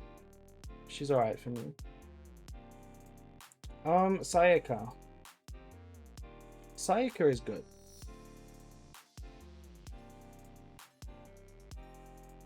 Kia? Her chapter was really bad, she was great otherwise. That's probably accurate. Sayaka's solid. Sayaka has a role in the story to play, and I think she does it immaculately, right? The role of being the bait and switch, right? When you first play Danganronpa, it's the first game, you've got no expectations. You're introduced to the main character, you're introduced to the next main character, and you're like, okay, this is our girlfriend, this is our sidekick, she's a main character. And then she's the first to die, the bait and switch. She does that role perfectly, in my opinion. She plays that role perfectly. It feels like one of the most well-written parts of the whole show, the whole series, I should say. Like, she does that job really, really well. And not only that, right, she's not just the bait and switch. She also got depth. She got development in a way that allowed her to be not just the first to die, but also the first instance of true despair, right? Which is where the viewer and Makoto realized that she was going to frame Makoto and didn't actually like him at all. That is true despair, which is what the show is about, what the series is about. She, like, achieved everything that the character should have, and she didn't really miss a beat, in my opinion, right? All the different moments where she, like, freaked out about her friends, she was pretty good. She's pretty good. Sayaka's really, really good. Didn't miss a beat. Yeah, because she's the ultimate pop star, get it? Did she not like him at all? Well, it was left in the air, right? It was left in the air. And I think Kyoko hinted at the end that the reason why Sayaka wrote down Leon's name was to protect Makoto. That's why she wrote down Leon's name.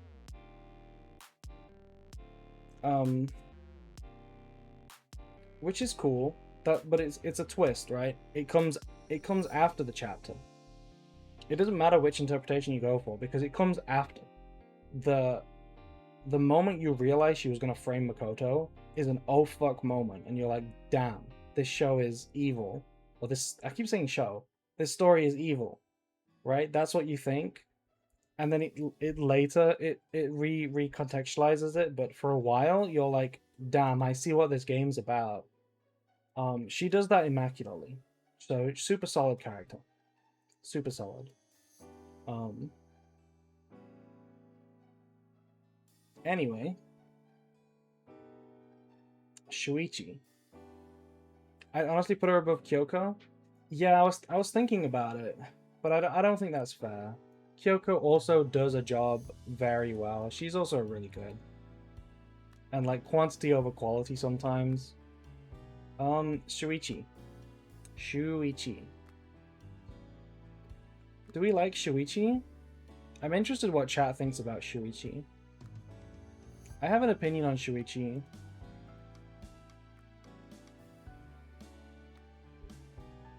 Sushi?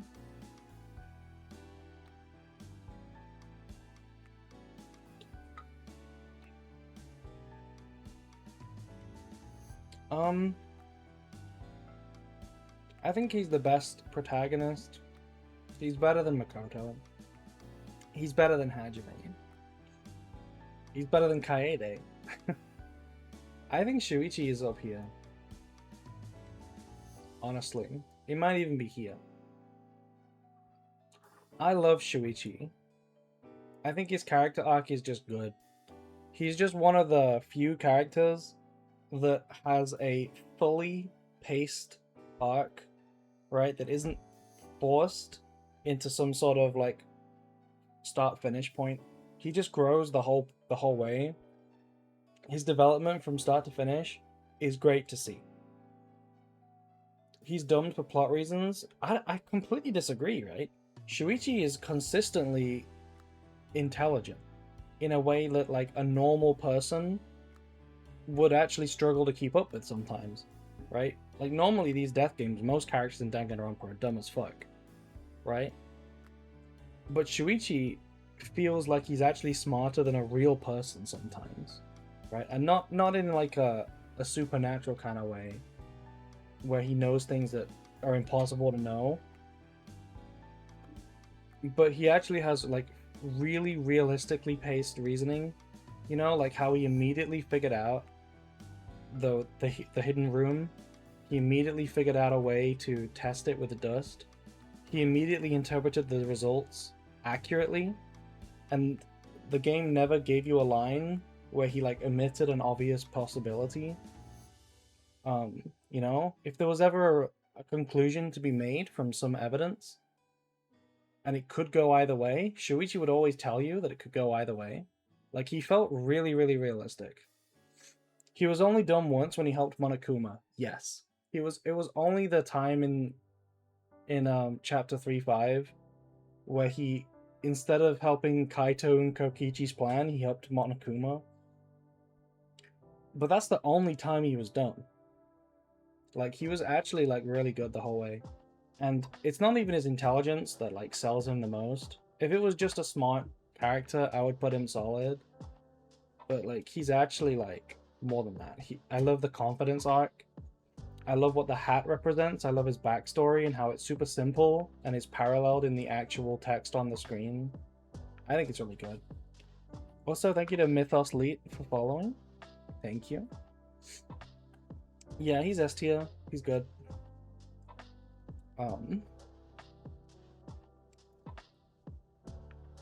Sonya. Sonya, never mind. She's entertaining. Just found your branded stuff. Thank you so much. You're welcome.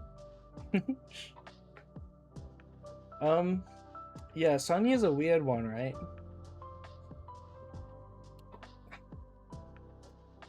It's weird because Sonya is Sonya's kinda this archetype, right? With Kyo and Celeste and what Mikan was. She kinda gives you that same vibe, where she's like this well-mannered person with a dark side, but then she sort of negates that by being clueless about a lot of things, right? Instead of her being actually just smart and polite, she's dumb and polite, which causes her to like drop in suspicion. So she's not actually this archetype of character at all. She's just kind of a dumb foreigner, which kind of makes her a gimmick. It kind of just makes her a gimmick character. But I do like it when she's on screen. Can't believe her last name wasn't a plot point. Yeah, but also, what plot point would it have been, right? What would it have even been? The biggest problem is that by the end of the game, they had no good characters to play off. For Sonya? I mean, Sonya did have Kazuichi, who was like into her.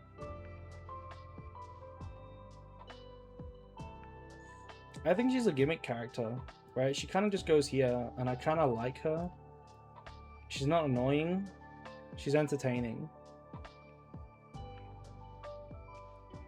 Same as Celeste. Right. That is true. They could have been a thing with her name. Like, she gave an alias, and she has another name. Yeah, I see.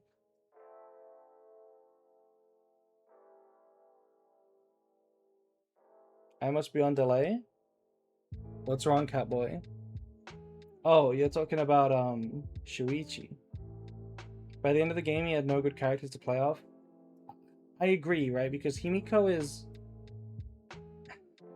is like a child, and Maki is like,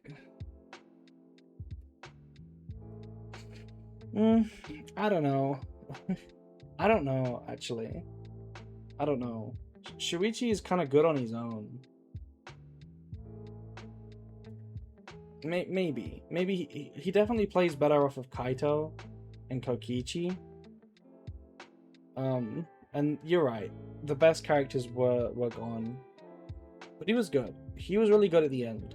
I actually really liked him in 3-6. Because that was like the culmination of his arc, where he was like the strongest of he's ever been.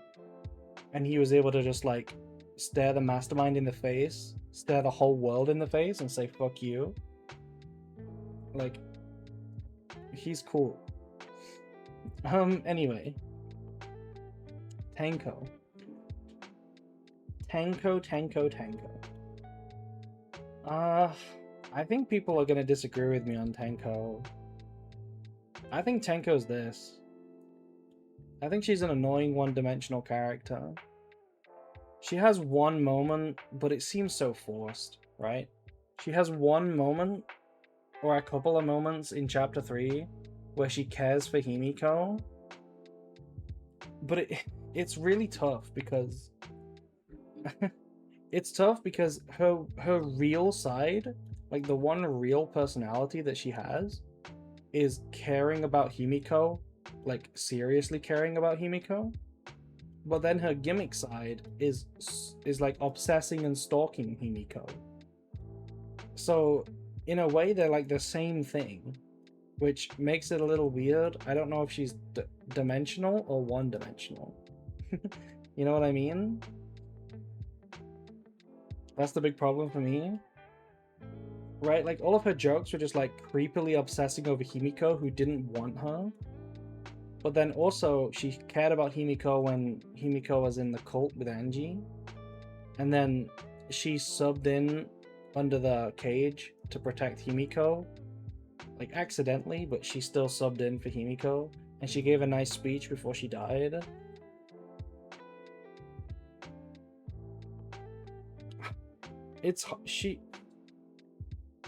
She's either one-dimensional or like very bottom of needs a lot of work. Like, she needs a lot of work. Or she's just this. I see this Angie slander. I don't like Angie. What can I say? I think she's annoying.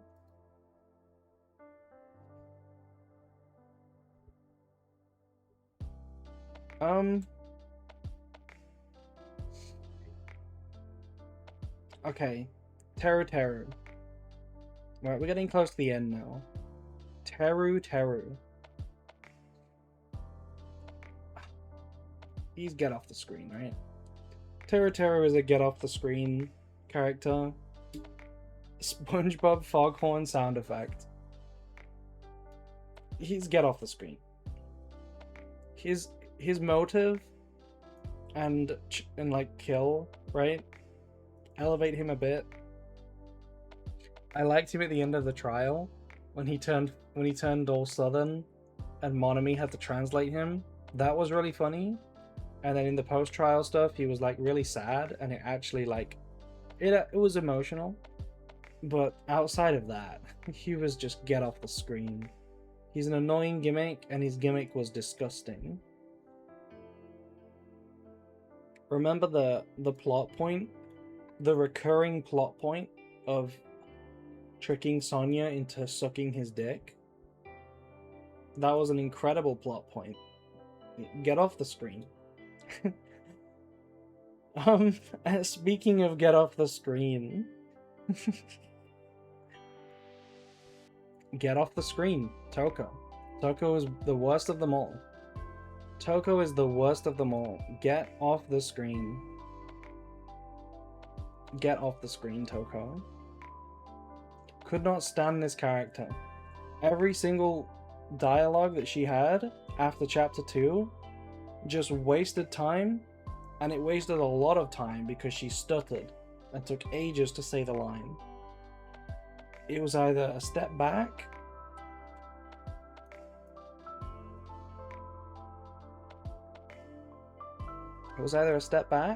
in like the discussion or the mystery solving, or it was just a filthy fanfic horny line. Like, Toko was disgusting. Get off the screen. There's no character that I've wanted to skip the lines of more than like these two. I remember Toko being mildly better in UDG. Yeah, I've not played that though, so. Tsumugi. What do we think of Tsumugi? I have a slightly different opinion on Toko, but that's very much because of stuff outside of the main progression. Okay, well, I'm not considering that because I don't consider it canon, realistically. It's not canon. Tsumugi needs a lot of work. Yeah. Tsumugi needs a lot of work. But I'll be totally honest, I don't hate her as much as these guys. I think she's like here. I think Tsumugi's like needs a lot of work, but she's like better than most of these. She's still here, in my opinion. I don't think UDG is worth playing, but a lot of Togo's character is put there. Yeah, I mean, Ultra Despair Girls is such a stupid idea. Like, if you like Danganronpa, I don't know why they thought Ultra Despair Girls was going to be what you want.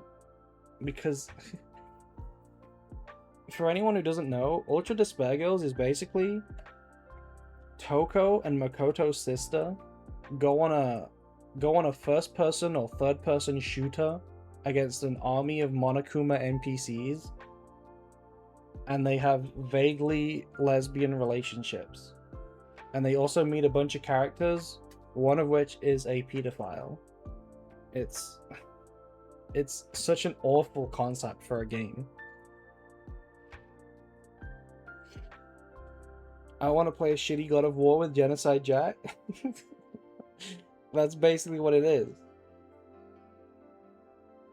What if they make it canon? I mean, okay. Making it canon is such a weird concept in light of what V3 is. Right, now that you know what V3 does to the first two games, you kind of understand now what I mean when I say it's complicated. It's weird to say if something's canon or not in Danganronpa. It's not really a clear-cut answer, right? Because like in V3, it's all canon, but what it's canon and it's fictional canon, right? Like, what does it even mean? This game sounds awesome. Do not agree with that. Toko's problem for me is that the way the story treats her is completely at odds with how her backstory is, but that doesn't really matter to this. I mean, the way the story treats her is all there is. So, the presented backstory we have for her is that she's a writer. That's it. Okay, this is a weird one. Fat Byakuya. The ultimate imposter. Is this a character? Is this a character? I feel like it is a character. Tugami? It's basically a character because even though he was cosplaying as... even though he was cosplaying as Byakuya, he played Byakuya well. He did, but he also didn't.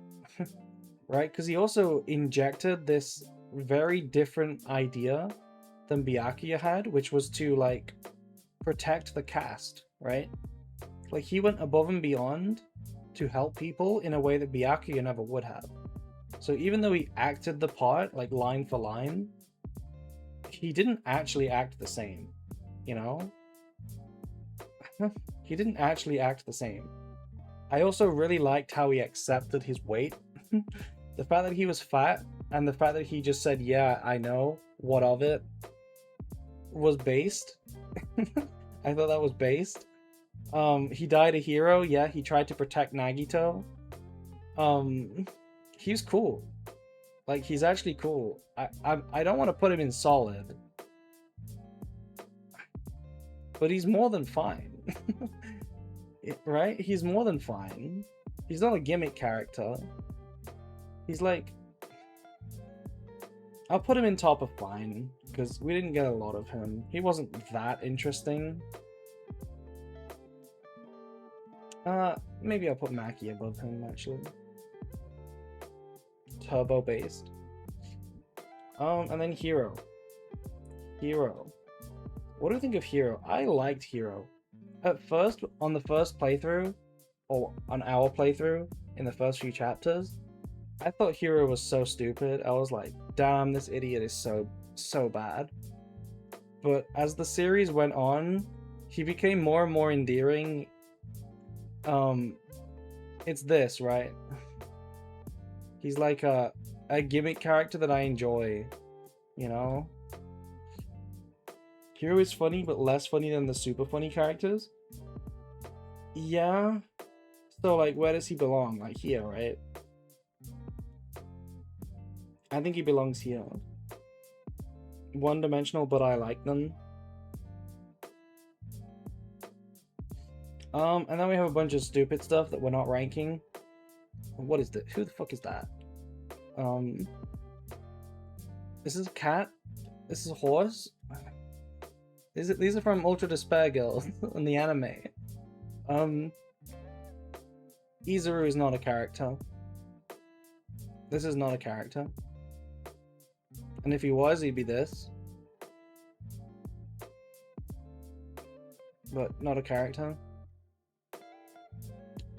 Genocide Jack.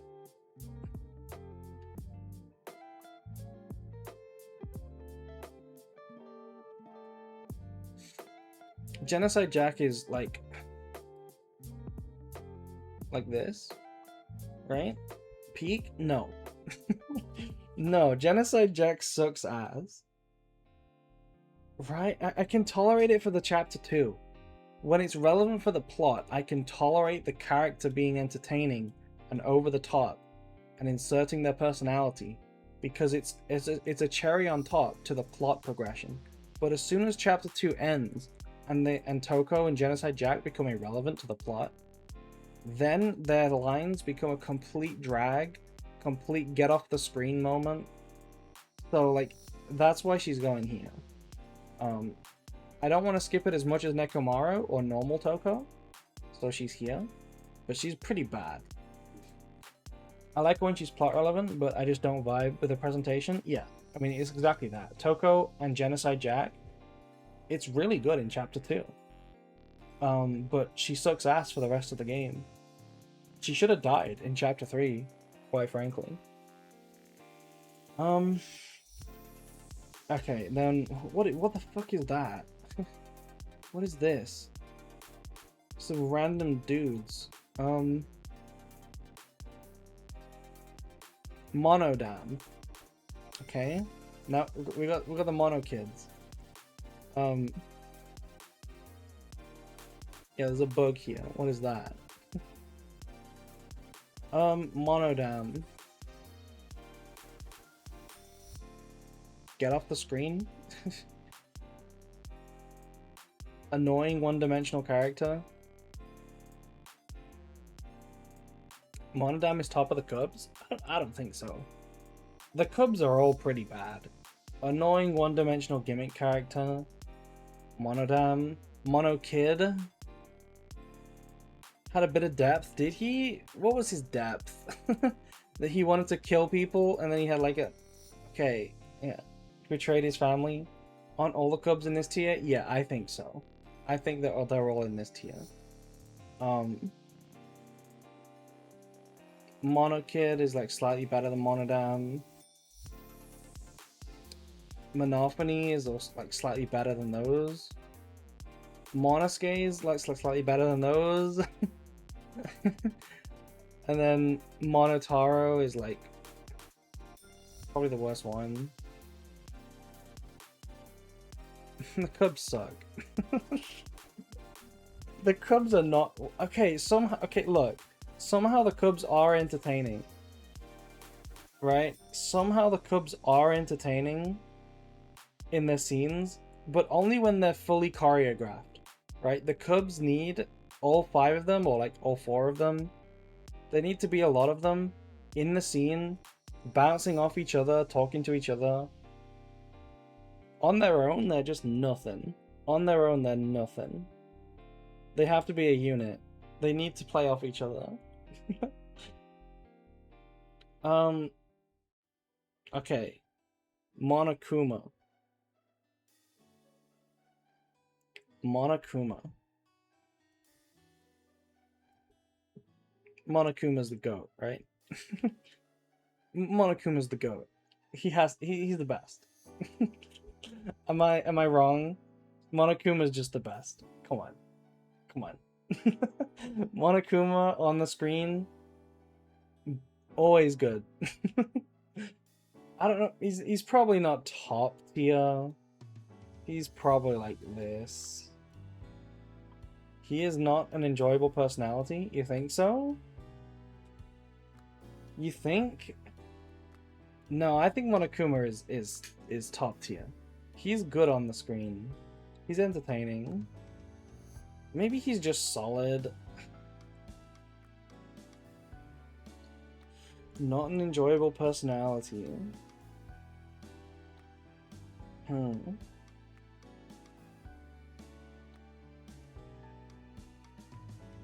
I like Monokuma. He's solid. Monomi.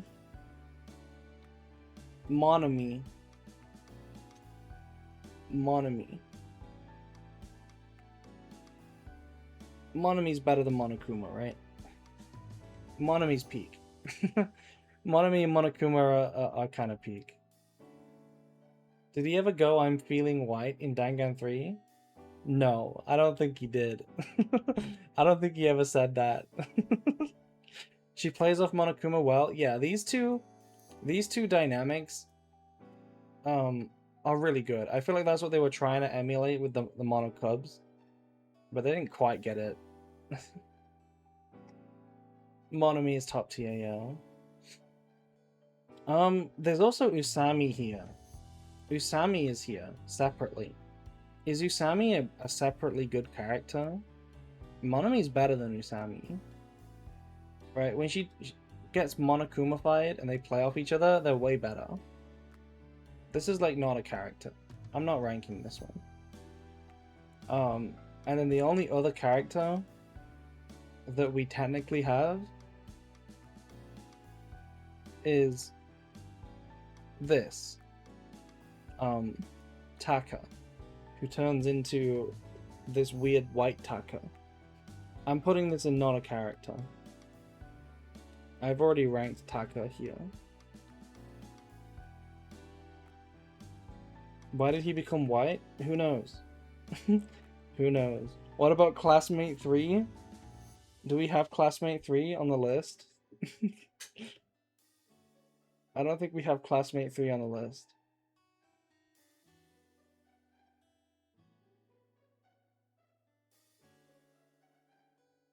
No.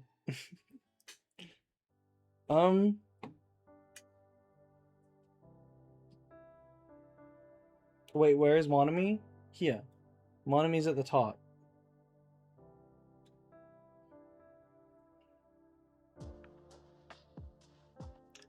Anyway. I think that's gonna do it for the tier list. I'll zoom out so you can see it in its entirety. Any major disagreements? I'm kind of surprised now that I ranked them like somewhat objectively, like carefully, one by one.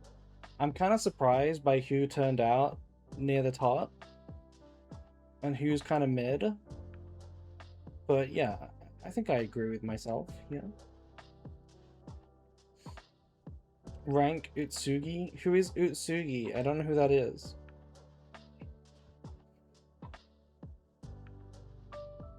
Usami?